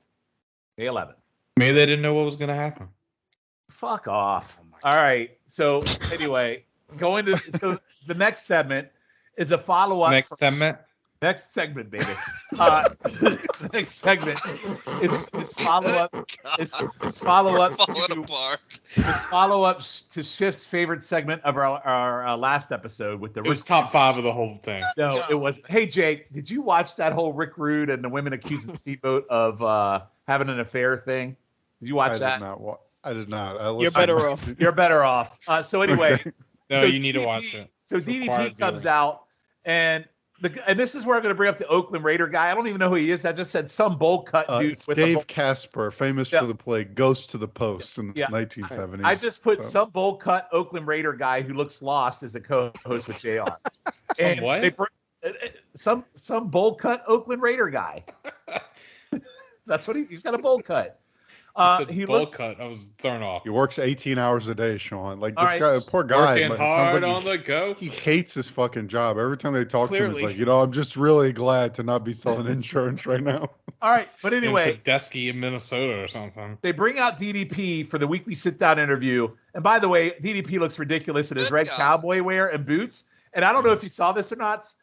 His boots are covered by pants on one side, and then the pants are tucked into the boots on the other. So I don't know what was going on with that look. So DDP brings out. That was the style, Sean. Did you tuck your pants into your boots? No, but you have one hanging out and one tucked in. Is that a style thing? Mhm. No, it wasn't. I'm always hanging out. It is. I guess I need to watch more 90210 and 92 because apparently I wasn't hip. Only on the 90210 No So podcast feed. There it was. So Paul thinks DDP has put together a highlight film of the Dangerous Alliance, and I put, short film if it's a highlight film. DDP says, no, I didn't. And then we see tape of Paulie paying off all the women from the Rick Rude interview on the last episode as they get into a limo. The blonde, who we already brought up, is Rick Rude's real wife. Says, the blonde who's Rude's real wife says, Paulie's a jerk, and she just costs more money to set up Steamboat, and Paul laughs at her. So DDP starts laughing as Paul obviously knows he's been busted. Steamboat music's hit, and Paul's face acts like the second coming of Christ is coming. Paul screams for help as Steamboat walks out. The Raider guy looks like he would rather be anywhere else in this. Maybe selling insurance. Yeah, Bobby, Larry, and Arn come out and stand in between them to protect Paul as he calls Ricky a liar and a cheater. Cool part, Ricky leaps over all three and attacks Paul. Then Dustin, Barry, and Nikita come out, and a big brawl ensues, and Paul escapes as Ricky pulls off Paulie's pants. This segment was ridiculous, but unlike the Rick Rude segment on the last episode, I enjoyed every bit of this. So, Sousa, I'll go to you. What did you think of this segment? So I like the brawl at the end. I thought the brawl at the end was really well done, but the rest of it can fuck off. Like, it's so stupid. I hate that they did. I didn't realize that this was a whole Steamboat with the women thing. I didn't realize this was such a big focus of this feud leading into War Games, and it's fucking stupid. It's just not necessary. And the fact that it's still going post War Games is fucking aggravating. So this can fuck right off. All right, Shiv, since you were a great fan of that segment, and this was the follow-up, I'll let you go next. Yeah, I will say DDP, not the greatest on the interviews at this time. He says the name of his interview segment is Down with DDP. It's like double. In my notes, I put in, I'd like to get down with Kimberly. Kimberly's not even here. I know, but they were married at the time. Good God. Good God. But I love how, like, we see that, and Paulie's like, no. Like, he's freaking out and everything. And I, like, quasi little face turn from DDP, I guess, to show, like, if they keep doing this interview segment, that he'll be, like, towing the line. And I loved how Ricky jumped on Paulie. Like, he cleared, like, all of them and took down Paulie, and then Dustin and Nikita came out.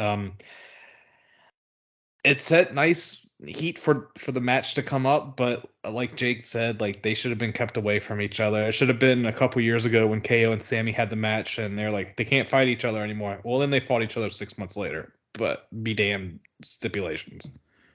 All right, Logan, what do you think of this segment? Yeah, I mean, I thought it was kind of a mess at first, but I did like the brawl at the end, kind of like Matt said. I thought the brawl was really awesome. But yeah, it's just basically exposing Paulie to be the bastard that he is. It was kind of a prelude to the GTV segments that we would see in WWE in the Attitude Era, kind of going behind the scenes and showing people doing things that are maybe considered a little scandalous. And they call you the Big Show. Yeah. All right, Jake. That's the one. Yeah, the only thing I would add is I enjoyed DDP, like, thinking the whole thing is funny as Paul's getting his ass beat. Like, I thought it was pretty enjoyable. But yeah, I mean, it's just, I don't know, it's hard to process any of it because it just feels like a weird alternate universe where War Games didn't happen. Like, it's like a slow death, man. It's like, what are we doing? It's just weird. Like, that they're just doing this kind of like semi-comedy thing almost. Like, after they just had this, like, soaked the ring in blood. I don't know. It's just weird. It's like such a weird whiplash. Makes me, I'm so fucking angry right now. All right. So now we get to the fucking match, 2 out of 3. And it is Eaton, Arn, and Zbyszko versus Steamboat, Rhodes, and Nikita. On paper, this looks like it's going to be good. So I'm thinking as I go into this, at least when I started watching the show, they'll probably pipe in some commentary around War Games and blah, blah, blah. Well, guess what? They don't fucking do anything. I think the only thing they mention in War Games is that, something about, it was too much to talk about. He just says it's hard to explain, so they don't even bring it up. It just pissed me off, so I'll get into it. So it looks like, first off, we start with a headlock, because I know coming out of a big match like War Games, you want to start with a headlock. Mm-hmm. There's a botched atomic drop that looks legit like it hurt because Bobby needs Steamboat right in the nuts. Steamboat blocks the slingshot suplex and closes Bobby over the top rope. There's a nice slingshot into the turnbuckle. Steamboat blocks a Larry spin Sabat kick. Larry hops up and down, groaning like an idiot, and gets chopped. Arn and Dustin come in, and Dustin punches the shit out of him. By the way, Dustin Rhodes, some of the greatest punches you ever see, because spit flies in the air and he puts Arn on his ass. Dustin's punches, like I said, are great. Arn gets ping-ponged by all the faces. You know, we have coined the phrase Arn ping-ponging on this podcast. Larry gets yelled at by Eaton and Paul to pay attention, which makes no sense because he hadn't even done anything wrong. They're just randomly yelling at Larry to pay attention, which I didn't get. JR makes the one reference to War Games like I brought up, just saying how hard it was to explain, and that's all he says. But he does pimp the next pay-per-view Beach Blast. So not only does he skip over War Games, he's already moved on to Beach Blast without any context whatsoever.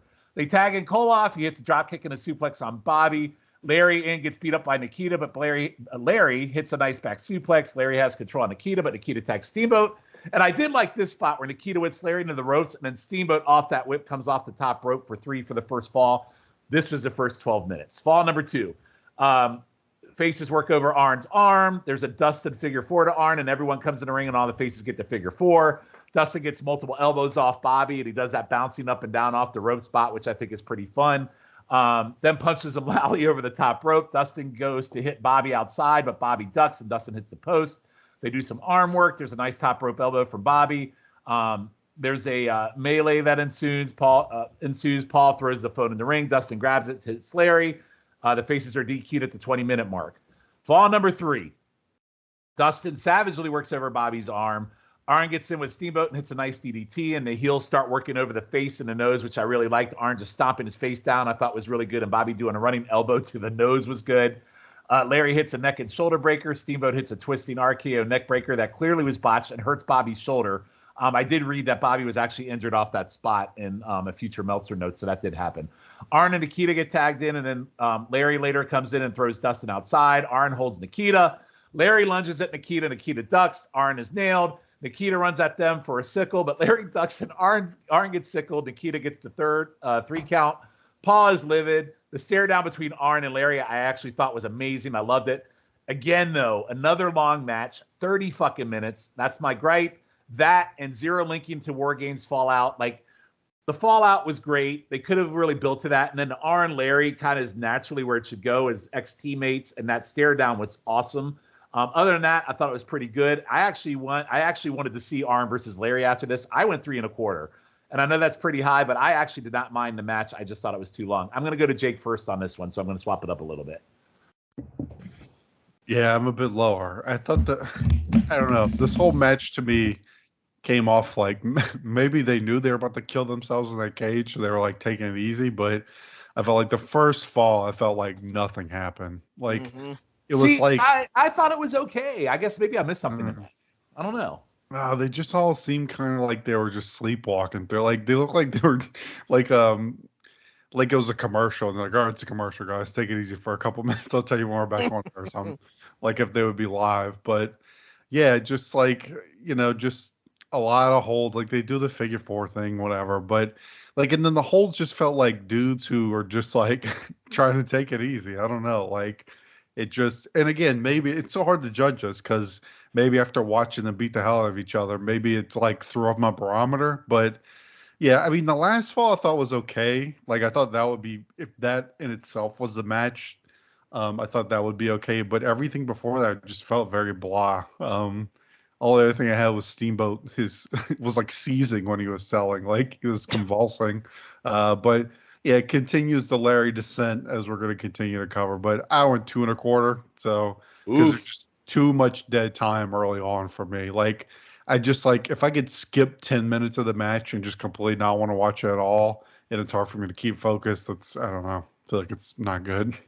All right, so I'm gonna go to Mr. 2 out of 3 equals 30, Matt Souza. Well, I only went 2 on this. My God, it's not that bad. What did you go on it, Jake? 2 1/4. 2 1/4. Well, two out of 3 so far are wrong. So it in fact is that bad, and I'm going to tell you why. Because Jake is right. The first fall aged me, sucked out my life force. It's just nothing interesting about it. Like, do something, I beg of you. Just so plotting. The pace was brutal. At one point, you get Larry in there with Nikita, and I started getting flashbacks. Like, especially, like Jake kind of alluded to, I mean, it didn't just happen, but you just had War Games, which has the most insane pace of any match we've watched for this podcast. And then you come right back out a week later and you do this with fucking headlocks and all that nonsense. Like, it also feels like a meaningless match post War Games, because War Games, like I mentioned earlier, should have been the blow off. So we're still keeping this going on. I mean, the second fall was okay. I think the camera fucked up the finish. They totally missed the phone spot, but they caught like the tail end of it. And the third fall was pretty good. I mean, luckily it definitely got better, because I mean, if it kept the pace of that first fall, like, I was gonna destroy the fuck out of this match. But it definitely got somewhere by the third fall. But man, that first fall was just fucking brutal. And again, I'm gonna say it every time we talk about a 2 out of 3 falls match. Luckily, this is the last time. Way too fucking long. No reason for this match to go 30 minutes. So 2 stars. More 2 out of 3s coming soon on What About WCW podcast with Matt Souza. Fuck you with that. Logan, I'm more on your end, Sean. I went 3 on it. You're correct, sir. I thought the match was very slow to start, as y'all have all said. I love Steamboat catching Larry's spinning kick and Larry's sell of it. I thought that was hilarious. Steamboat gets a hot tag in at one point and really just works over every member of the alliance, really takes it to all of them. I thought the end of the first fall had a kind of a hot ending. Steamboat gets a sneak tag and kind of hits the crossbody to get the pin. That was a cool ass, like, he threw him into the ropes and that I thought that was a very cool ending. But it took a half hour to get there. That's fine. I thought it was all right.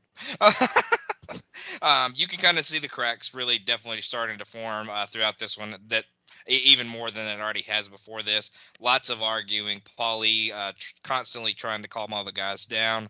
I love the spot with Dustin delivering punches and Eaton bouncing back and forth between the ropes. I thought that was a really funny spot.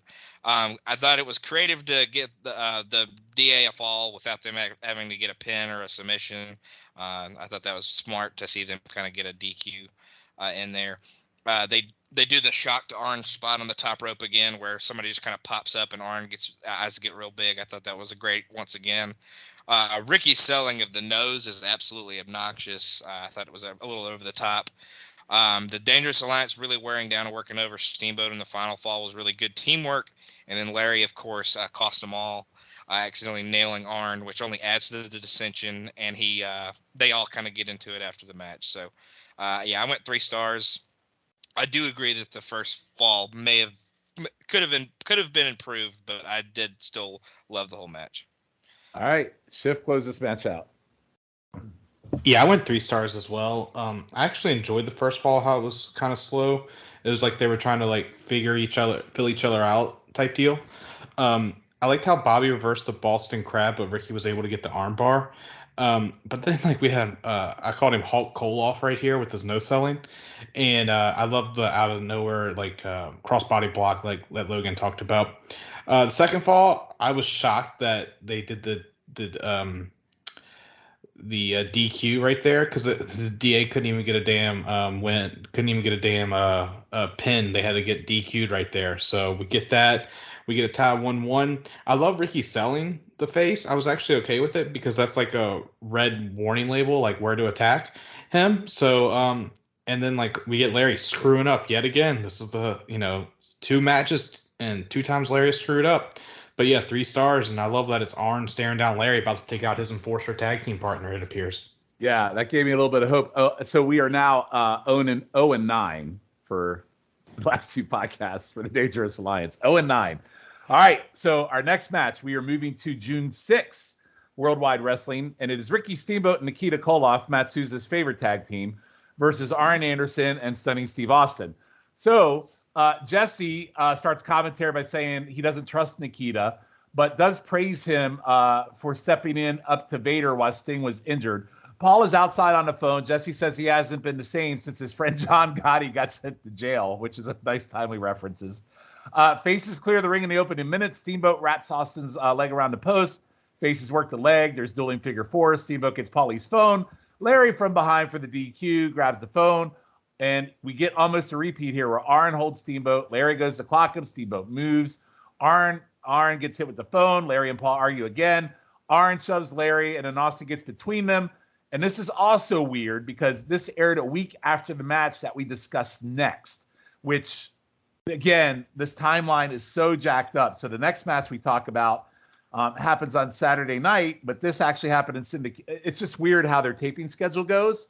So the actual turn and Larry being kicked out of the Alliance airs before this actually did. So I'm going to go to WCW, everybody. Yeah, so that's why it's so confusing. But I put this ahead of it because in timeline it should have aired first, but it did not. I think this. By the way, this match was pretty much the definition of meh, and I think I went 3 1/4 stars on this, Matt. And you can 3 1/4. 3 1/4. No, 3/4. 3/4. Matt, spend wow. as little time as you want on this match because it's bad. Oh, wow. I didn't go nearly that low or that high, did. depending I on thought it which was depending on 3/4 which of a star. rating This Sean match- wants to go with. This match sucked. I mean, it did, but I still went like 1.5 stars on it. I mean, it was no, fuck no. well. You went 3 3 3/4. No, I went according to some 3/4. 3/4 on this garbage. It was terrible. God, They quit did- throwing the this whole match was snowflakes out. nothing. That star and a This half. this match This match can was like suck 5 my minutes ass. long, and it was terrible. This match can suck my ass 5 stars. So I went 1.5 stars on it. I mean, the match wasn't much. Honestly, it was kind of a squash. The angle I thought was decent enough, and I think the infighting is interesting. I do think it's interesting that Larry is kind of the catalyst for this whole thing ending. But then thinking about it again, it's like, who else would it be? You know, you're not going to do Rude. I mean, I guess you could do Austin, but that wouldn't make a lot of sense. It's, I mean, Bobby, but it's just weird to me that it's fucking Larry is the guy that's the catalyst for the whole thing crumbling. But yes, I went to 1.5 stars, which using the Sean Kidd system, I think is 4 1/4. So, Wow. Schiff. I went 2 stars on this. I liked how at the start Tony asked Jesse if he would announce for free, and Jesse just says no. They try to double team Nikita and they fail. And I love Steamboat throws Arn out of the ring, no DQ, and they were stalling right now. And then Nikita tags. Oh, I got Nikita tags to Koloff, so that's wrong. Tags himself. I tagged myself. I tag myself. I'm so good, I tag myself. I give myself hot tag. But we Sounds had like fun. we had Ricky working over Austin's leg. Austin able to get the tag to Arn. Arn starts to work over Ricky's face, which I enjoyed because it's just nice and continuous. Jesse said he respected Steamboat until he found out about his private life. I'm sure a lot of people respected you, Jesse, until they heard your batshit conspiracy theories.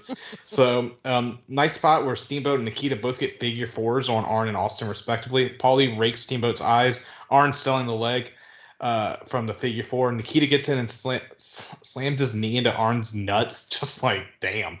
It was a nice blind tag to Austin, but Ricky was still beating ass. Ricky gets a sleeper then on Arn after a tag, and then we get a thrown in, and Paul and Larry screws up again by hitting hits Arn with a phone, and everyone's pissed. And Arn's pushing Larry, and Steve is playing Peacemaker, which doesn't make sense for the next match. We're about to start. 2 stars.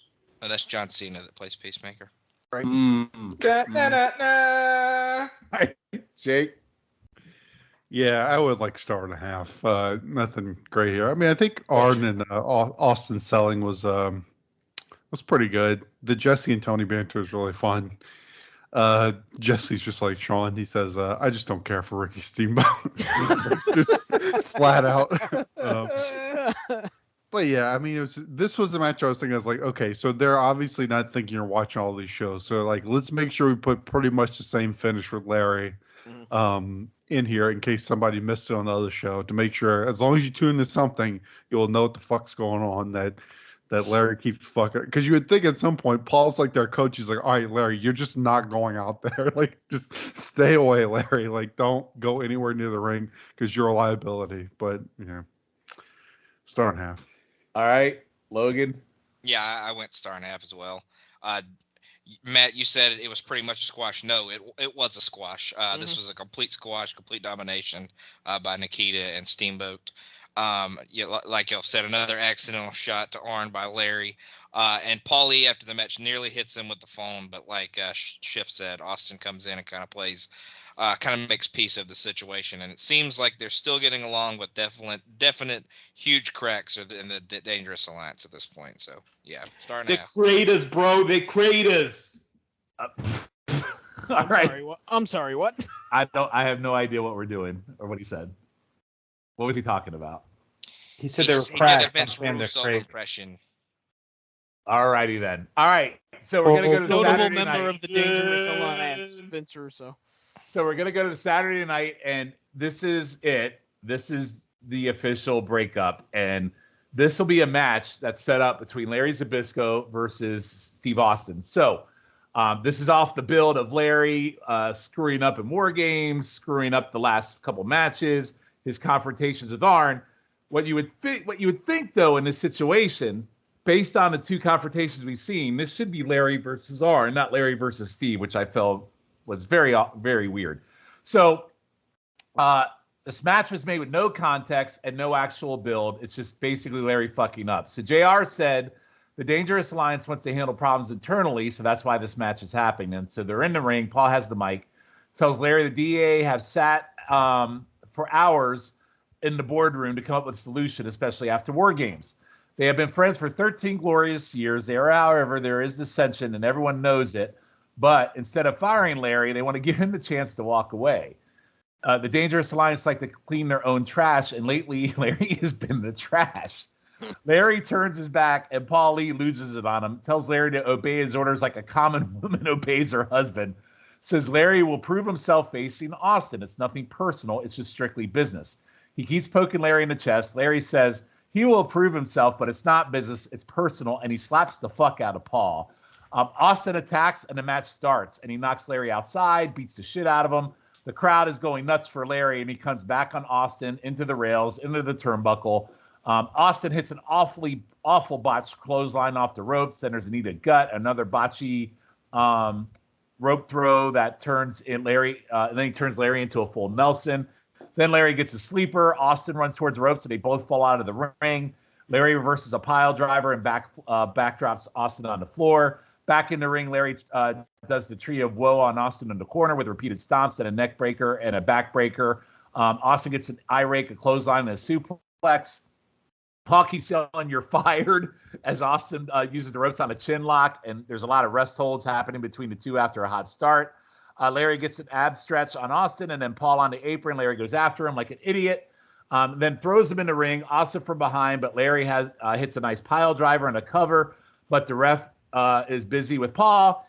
And then Eaton comes out, and what is Eaton called, Logan? The serial interferer.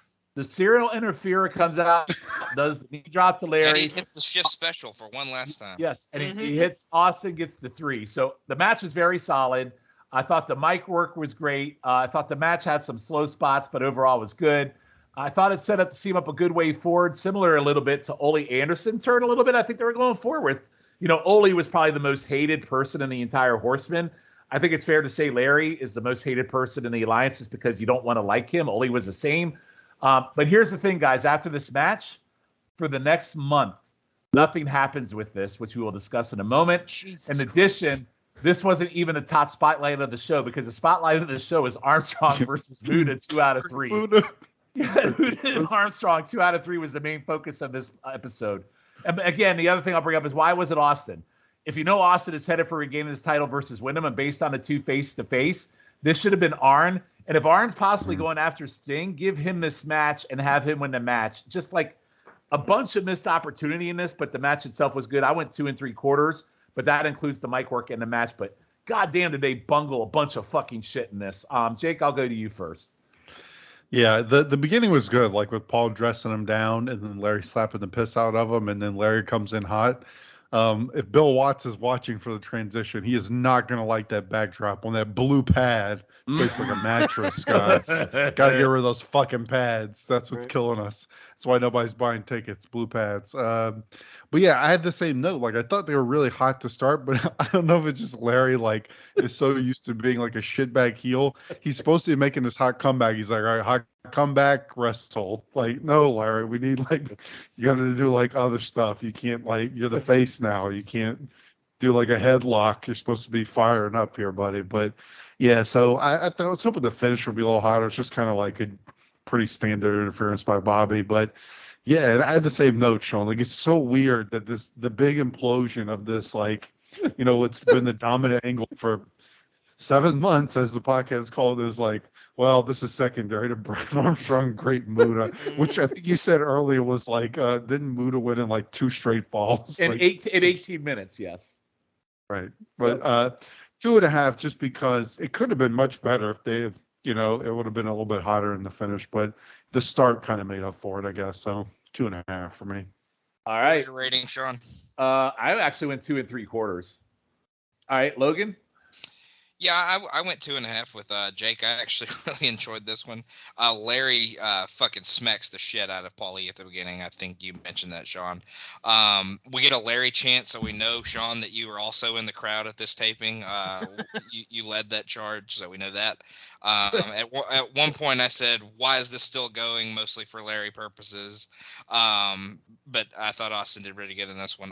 Disgusting pile driver at one point, and like I said earlier when you were talking about it, nothing like the Shift special to put the Dangerous Alliance to bed for good. So serial interfere Bobby Eaton one last time hits Shift's favorite move. So yeah, 2.5. All right, Schiff. Yeah, I really enjoyed this match. Like you guys said, I loved how Larry started off hot. Also, what Paulie says is like Larry needs to obey orders like a common wife obeys her husband. I'm just rough. I will say Larry does fuck up a hip toss. Like, I even have that in my notes. Larry fucked up a hip toss, so it's not like I'm just like adding it to do it. But Larry then reverses an Irish whip and gets a sleeper. Both fall outside of the ring on that, which was kind of weird. Back in the ring, Larry got a tree of woe, which his other Smurf, Kevin Sullivan, likes to use.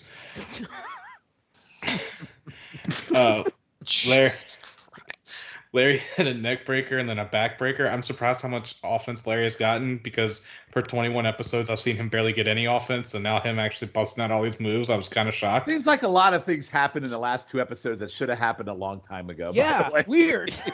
Yeah. Larry actually had the modified chicken wing on, which I thought was impressive. Then you got an abdominal switch, whatever the hell.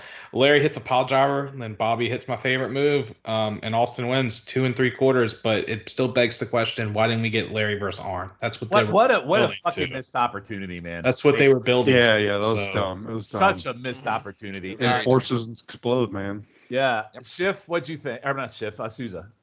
Yeah, I'm with you guys. I went 2.5 on the match. Larry slapping the shit out of Paul at the beginning was great. I thought Austin had some great punches during the match. The crowd was really on fire for most of this. I mean, it was fun stuff, but like I think Larry, like you said, Jake, I think he wasn't quite sure how to work as a face because he's never really been one to this point. Like he's much better as a heel, and I feel like he did get a lot of offense in on Austin too, which is par for the course for a fucking Austin match. But I don't know, maybe have Austin beat his ass a little bit more. And I mean, and also considering Larry is, the ripe old age of 78 at this point, like that would certainly help Austin look good. But yeah, the crumbling of the Dangerous Alliance has been fucking stupid. Like it's like 7 months of danger. It's the name of the podcast. Like the whole fucking company has been built around this feud for the past 7 months, and we're ending it with a bitching session between Larry Zbyszko and everybody else. It's just, It's very weird. Like, I almost wonder if it would have been better off if they did something like Paulie just says, look, you guys suck. We're breaking up. I've had it with you. I'm going to make a new Dangerous Alliance. Something like that. If Larry was the one who broke everything up instead of Larry Zbyszko being the guy. Just anything other than this really would have been better, because this, like, I don't know. It doesn't work for me. I really think what they were trying to do, and I swear to God, this is what it reminded me of, is they were trying to pull the Ole turn of 87 with Larry. And when they got to this point, they're like, yeah, that ain't going to work. Fuck it. Because here's the thing, and I'll talk about it in a minute. As I said in the comments, as in the notes, nothing happens for a month. Like, there's nothing. Like, I think Larry comes out for one interview, but there's no interaction with the Alliance. There's nothing. And then the thing I'm going to talk about in a month, it closes it out, but it doesn't even close it out with the fucking Dangerous Alliance. So we'll get to that in a minute. So coming out of this match, that is officially the breakup of the Dangerous Alliance. But there is a bonus match that I will share with you because it really brings it to an end. But first off, we have Meltzer notes from June 1st and 8th coming out of this match. So the Larry Zbyszko term was completed. They had a match set up with Austin versus Zbyszko. Bobby Eaton hits a knee drop on Zbyszko, and Austin pins him. This is to build first the Eaton versus Zbyszko bouts at the house shows. So a couple of those did happen on the house shows, by the way. Next up, even though the Zbyszko Dangerous Alliance breakup aired on Saturday night, the actual breakup on the mic was really good, but the match itself didn't sustain the interest it should have, considering how much time had gone into the breakup. And it seemed insignificant when it's never talked about again for the rest of the show or for the next fucking month. They will still air segments teasing the breakup on syndication this coming weekend. So like I said, it already aired that they had broken up, but like that match I talked about earlier, they were still teasing the breakup after the breakup had actually already aired. Like, I got to interrupt you for a second, Sean. Did they have anybody who was able to keep track of this fucking bullshit? Because I am so goddamn confused right now. It's unbelievable. No. The tape I think Tony said, like, on the Conrad pods before, that they should have hired somebody in WCW for this. He's like, we should have had like a continuity guy like they have in Hollywood. Like they have on fucking movie sets. It's so with like the negative title reigns, like the tag title reigns that they have that like last negative days because they won it like a month before it aired, or whatever, just stupid. All right, so that is the official breakup, but we have a bonus match here to share because this, for me, really puts an end to the Dangerous Alliance. We're going to... Oh, it's an end, all right. We are going to July 11th. So the Austin match was on what? It was on June 6th. So we are fast forwarding to June 11th. And it is July 11th. And guys, it's Larry Zbyszko in a match, but you would think it would be Arn Anderson, maybe... And by the way, this is also on a Sunday night main event. So just a random Sunday main event. Maybe Larry versus Bobby, minimal. Maybe Arn. Maybe Austin. Not going to be rude. No, guys. We have Larry Zbyszko versus Cactus Jack. The hired gun, baby. This is going to... And so Larry Zbyszko versus Cactus Jack is the last match we're going to talk about on this pod. And for me, cements the true end of the original Dangerous Alliance. So... as I said, nothing has happened with Larry since that Austin match we talked about. But out of the blue, here we are. And again, on a random Sunday night main event. So Paulie is out with Cactus. No one from the Dangerous Alliance is here. Larry comes out to new music that sounds like Beethoven, and he still looks like a miserable prick. Tony says Cactus is his mercenary to get rid of Larry. So Larry dives out of the ring to chase Paul as crowd chants his name. And by the way, I use the word dive loosely, just for the record. Paul runs to the back, allowing Cactus to attack. Paul cuts back. Larry gets a slam on Cactus. Turnbuckle shot. Cactus running knee with Larry's throat draped over a second rope. There's punches. Crowd chanting Larry loudly. Larry comes back with punches of his own. He rams Cactus' head down on the mat. There's a neck breaker. Throws Cactus outside. Back in the ring. Paul gets up on the apron. Cactus rams Larry's head into Paul as Paul falls off the apron, which I thought was a pretty good sell spot by Paul. Cactus with the double arm DDT for a quick 3. This went 7 minutes. Cactus lifts Paul up and carries him to the back. And guys, that is the official end to the actual 92 original Dangerous Alliance we all knew, loved, or at least did until the last year of this fucking pod. No major blow-off, no major feuds for Larry. Just, like I said, a random 7-minute write-off on a Sunday night episode of Main Event. And talk about your fart in church. I went 1.5 stars to end this. And before you comment, my final Meltzer note of the entire podcast on July 13th. Zbyszko looks like he'll be phased away from full-time wrestling to concentrate on commentary. Well, that match certainly made that happen. And I will talk about the rest of the wrap-up on the DA Alliance and what happens from here after I let you guys comment on this final match. And Schiff, I'm going to let you go first. All right. I love how Paulie called Cactus as mercenary. And when the match starts, Larry ducks under Cactus and starts chasing after Paulie, which I really enjoyed. And then after that, it's all Cactus for the longest time. I was like, I don't think Larry's gotten on any offense. Literally, after I've typed that note, Larry starts hammering Cactus. And Larry still cheats is what I liked. Is when some people turn babyface, they stop cheating. No, he's still cheating. He was choking Cactus with the ropes, and then he's just straight up choking Cactus. And then he hits a back kick, which him trying to bust out this little karate moves was like when superstar Billy Graham thought he was a martial artist. And then I love how Larry threw Cass outside and followed, but then we get back in the ring. Cactus throws Larry into Paulie, then hits the DDT, and it's over. It's he's like, I'm your mercenary, but I'm gonna get you in trouble too. Yeah, I want a star and 3/4. Logan, go ahead. I only went 1 on it. It was pretty boring. Everything about this match just seemed strange. Larry getting cheered over Cactus Jack is just a weird thing. Larry being a face in general is a weird thing. I thought this was like a typical Larry Borefest. He kind of broke out of that with that last match, but he's usually pretty boring when he's by himself.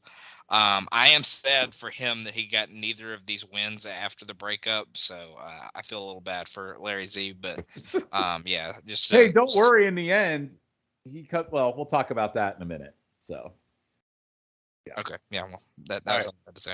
All right, Souza. Larry's music is very gladiator-like.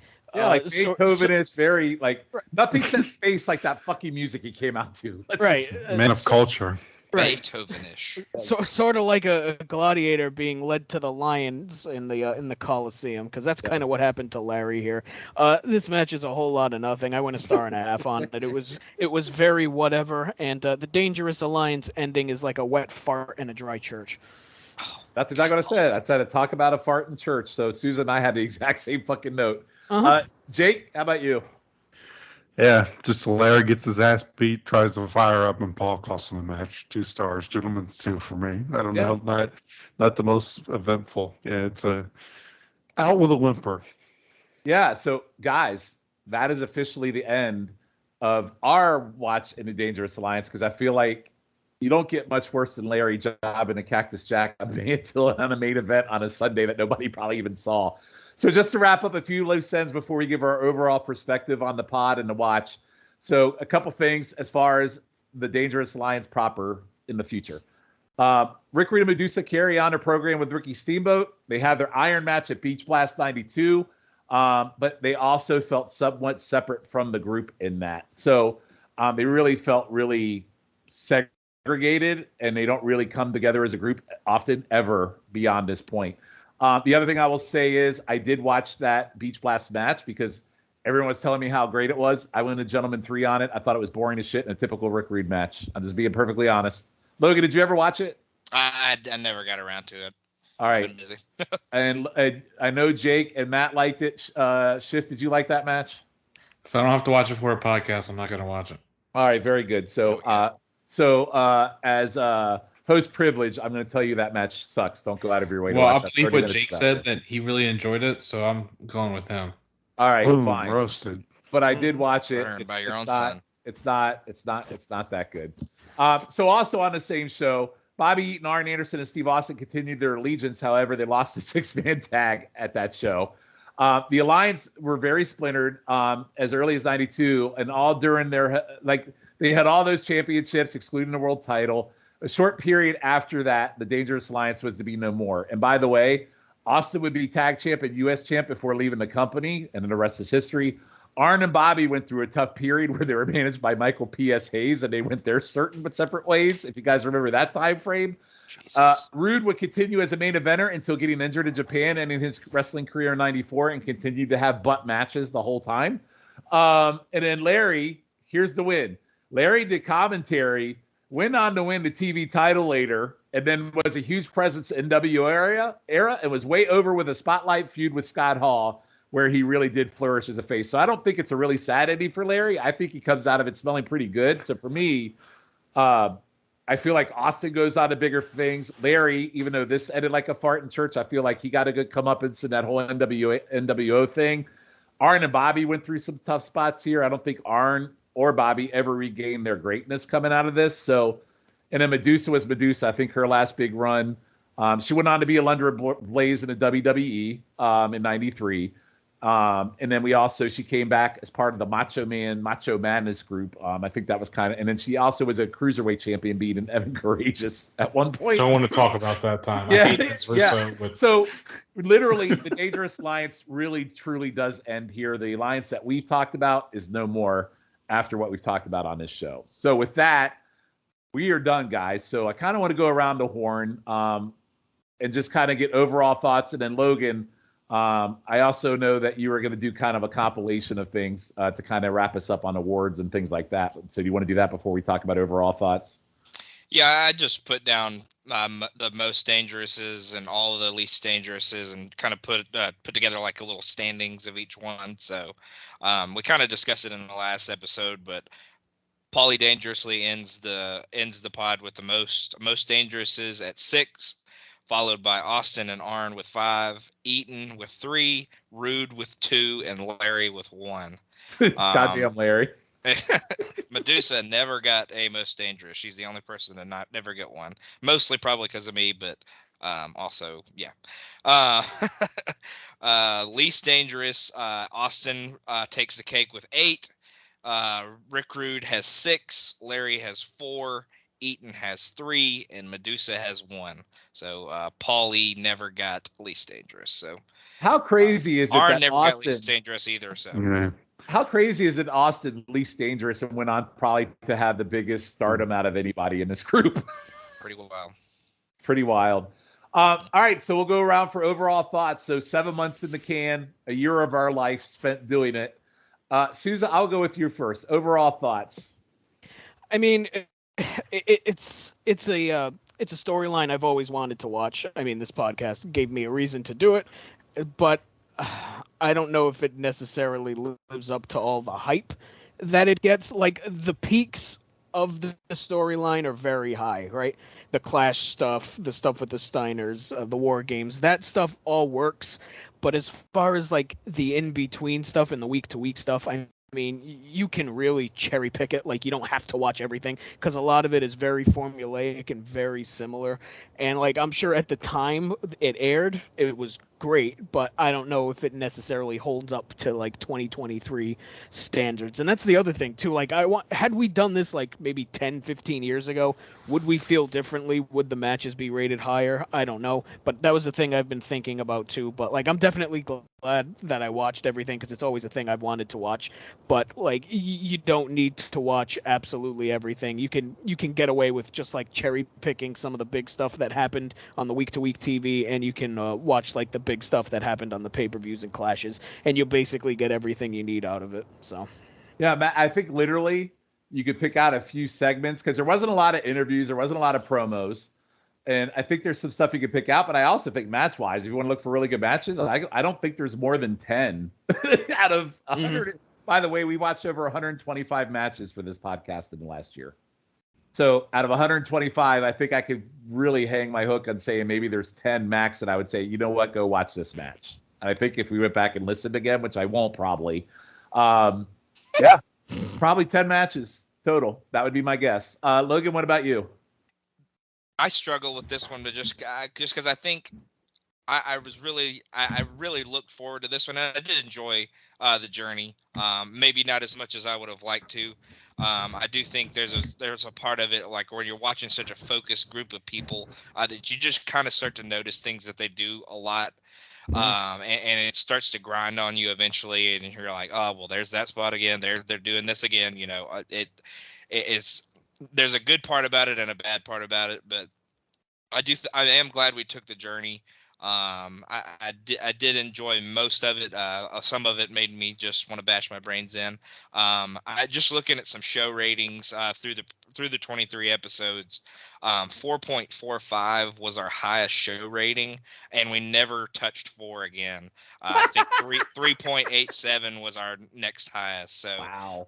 we went 4.45 on episode 4, and we never ever got above 4 again. So Good if that tells God. you anything, that and we had quite a few ones. I can't do that math real quick, but I think we went 1 or below at least 2 or 3 times. So, and we went below 1 twice. We had a 0.38, and then I think we had a 0.81 or something like that. So, yeah, we didn't go super high on any of the show ratings. I think there's good parts of this for sure. We saw some great matches. I'm glad we watched some of the ones that we did. I'm also very disappointed that we had to watch some of the others that we did. But yeah, fun journey. But I don't think this makes me think better of the Dangerous Alliance. If anything, they show off in a much worse light, in my opinion. It's still a banger of a freaking War Games and a banger of a Clash we got at the start, though. So Yeah, you're right.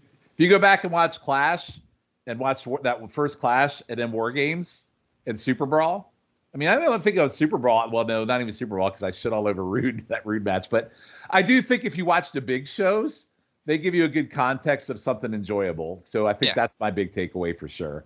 And there's a few like I think there was an 8-man leading the Super Brawl that was really, really good, right? Mm-hmm. So there are some matches on Saturday night that are really good, or even that was on syndication. There was one.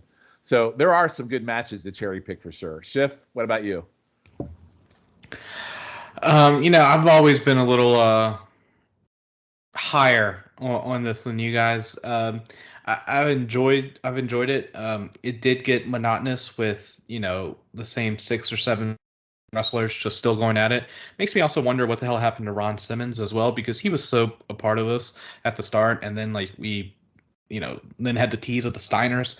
But if you look at wrestling as a whole in 1992, from a creative standpoint, they're doing pretty decent with, WWF was starting to get a little dark and everything with Flair coming in, and then you have this, but at where it was important with making money, they both really weren't making money.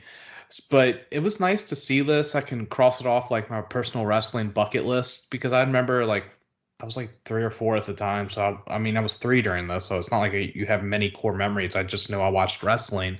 So it was nice to finally see this. But I do agree with you, Sean. If you watch the big events, the clashes, the pay-per-views, then I think it would be good. But if you got to the the micro of it instead of the macro, then you would see the cracks. All right. And Jake, I know you weren't on every episode. You were actually on the big pay-per-views and the clashes, and then tonight you actually thought everything was great.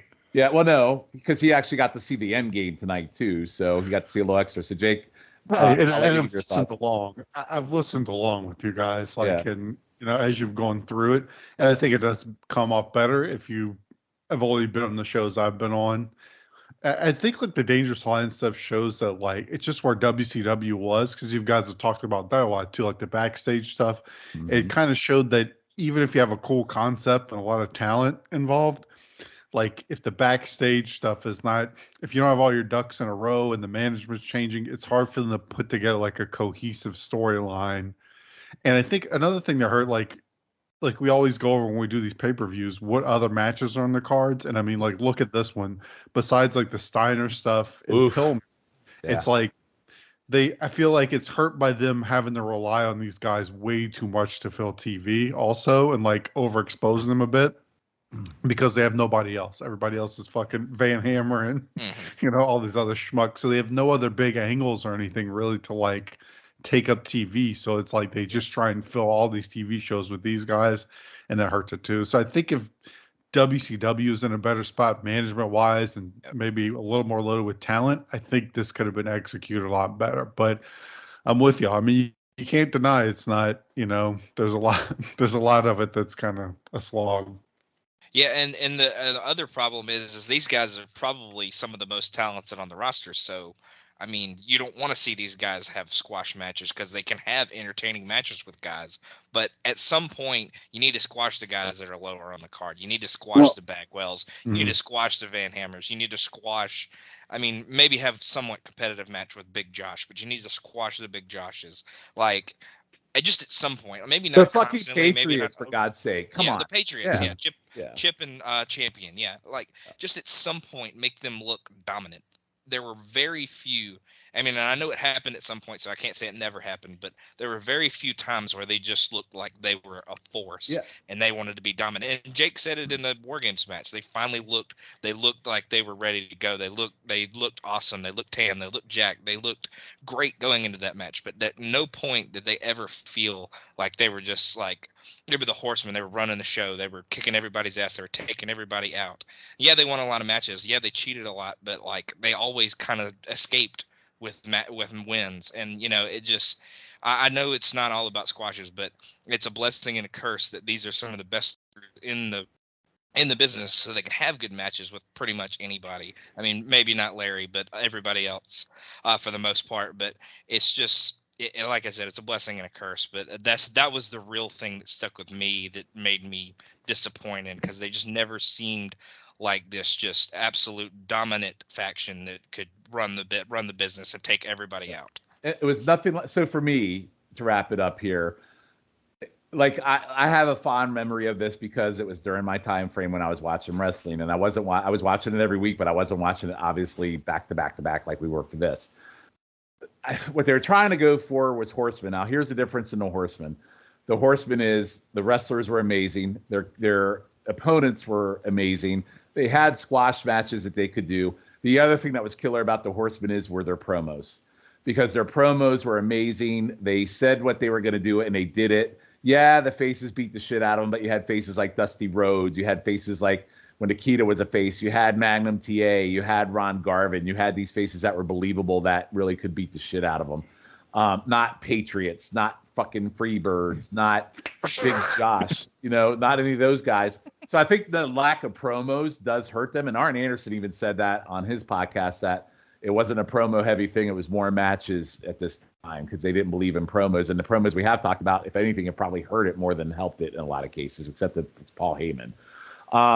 The other thing I will say, which is interesting, is it had a reverse effect for me a little bit, where I was going in thinking, oh man, I'm going to love the Alliance. What it did for me, it made me a huge Dustin Rhodes fan, which I already am, by the way. But it even cemented for me, like the journey of Dustin here from Halloween Havoc to now has truly cemented him as this guy is a main player for me. Like his journey has been great.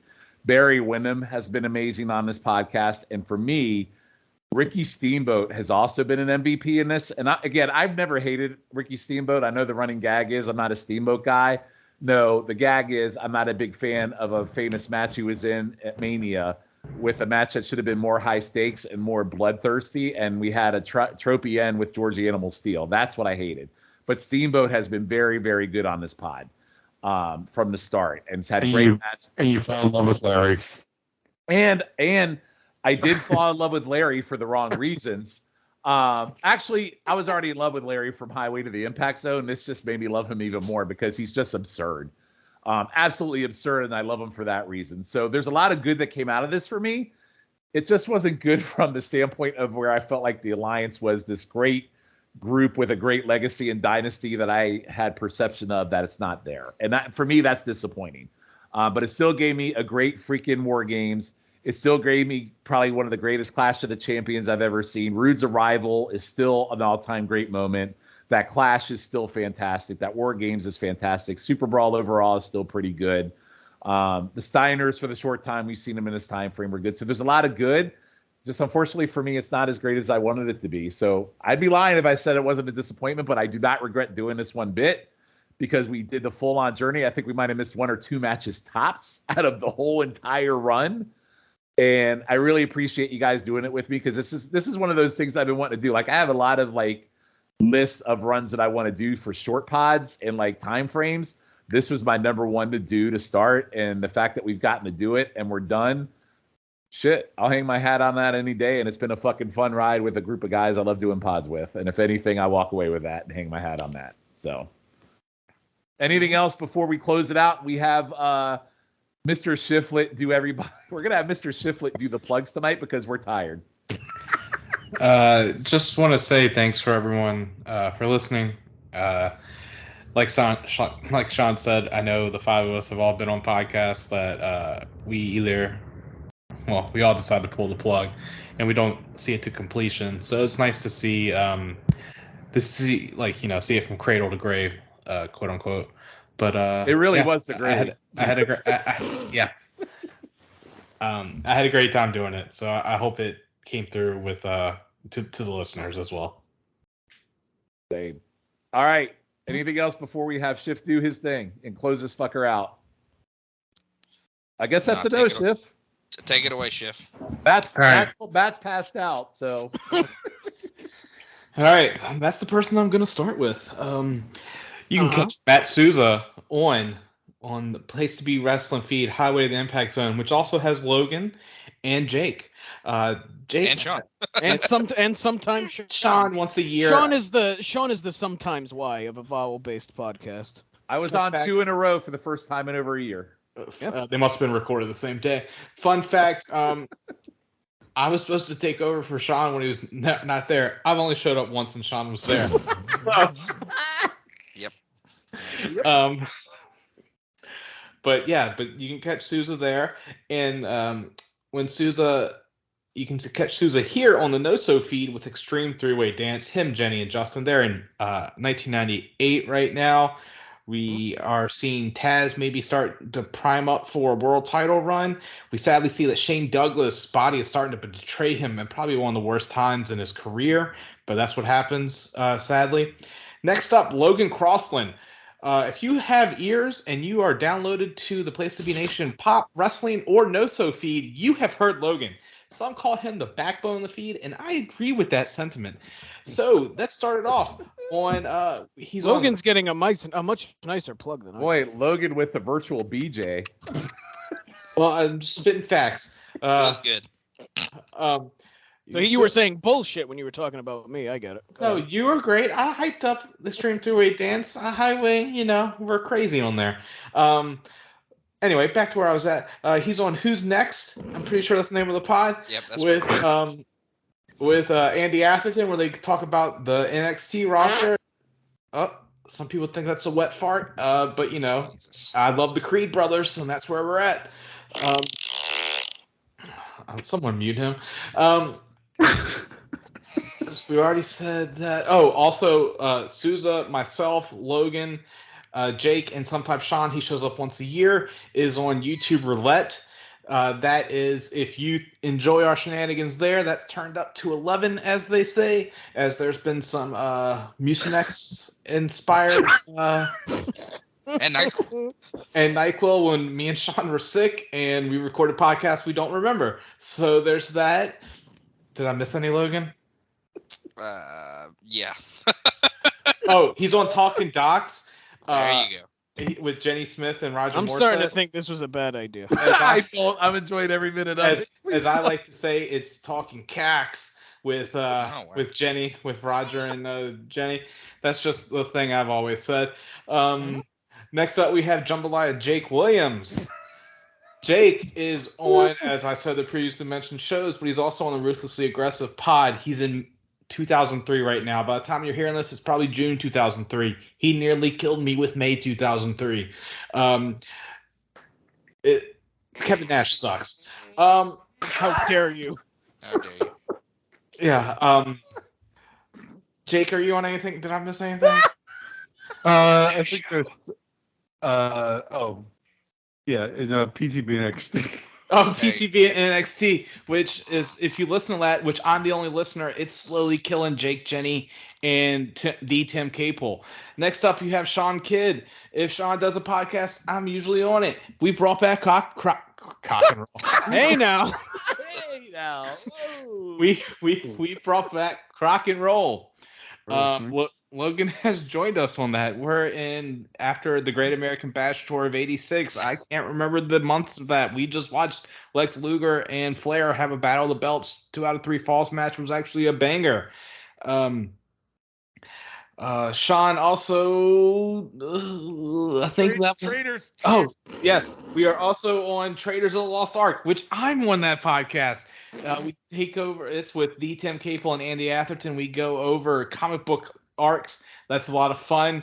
We're usually arguing stuff. For in the previous episode, we did not argue because Longbow Hunters was baller, and you got to see balls in the shadow of a panel. Literally saw balls in the shadow. Yes. Oh boy. All right, and I'm not done. Oh, okay, my bad. Sorry. Well, excuse the fuck out of me. Go ahead. And to round it off, to end it, I'm tired. I am on Play While You Listen, a video game podcast where every month I go over the new video game releases and interview the guests. But also, guys, what's that noise? Lucha. That's right. Taking over for this spot in the feed is the Linking Up Lucha podcast that's going to be hosted by Logan Crossland. And we got Jacob Williams coming. We got Scott Shiflett. We got Sean Kidd. And our ace in the hole, Jennifer Smith. That's right. We're going over Lucha Underground seasons 1 through 5. So that has an end date as well. I don't know how long it's going to be, but it's going to be awesome. Coming here to the No-So feed. Schiff, have you ever been a DJ in a past life? No. I was just making up as I went. You should become one. All right. So who said that was a bad idea? Because literally, I think to end this pod, that was the perfect way to end it because it's very on brand. Absolutely. That was the best way to end it. So with that, thank you everybody for listening. Schiff, well done in closing this motherfucker out. Jake, thanks for joining us. Logan, Schiff, Matt, thanks for joining me on the journey. Please, if you're just listening to this for the first time, go back and listen to other 22 episodes. If you thought this episode was nuts, you haven't heard anything until you've gone back and listened to the whole run. But yes, in 2 weeks from tonight, Linking Up Lucha, Logan will be hosting that pod. We'll be looking at Lucha Underground. Should be a lot of fun. I have never watched Lucha Underground, so I'll be more of a student on that, where I can make fun of the flippity doodahs. So should be a good run. So with that is the end of the 7 months of danger, and we are out. We will remember you. And this is how it feels. As we go on, we remember all the times we had together.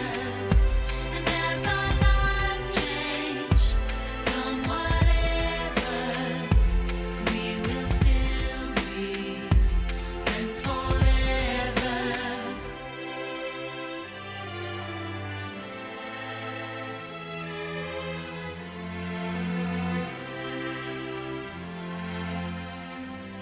So if we get the big jobs and we make the big money, when we look back now, will our jokes still be funny? Will we still remember everything we learned in school?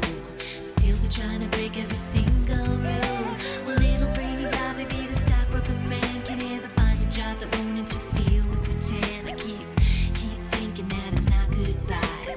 Keep on thinking it's our time to fly. And this is how it feels. As we go on, we remember all the times we had together. And as our lives change from whatever, we will still be friends forever.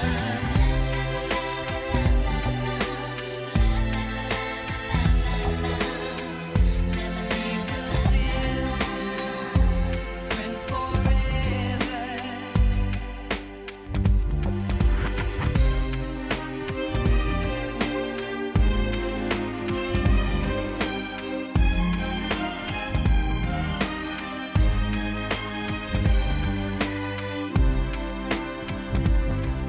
Will we think about tomorrow like we think about now? Can we survive it out there? Can we make it somehow?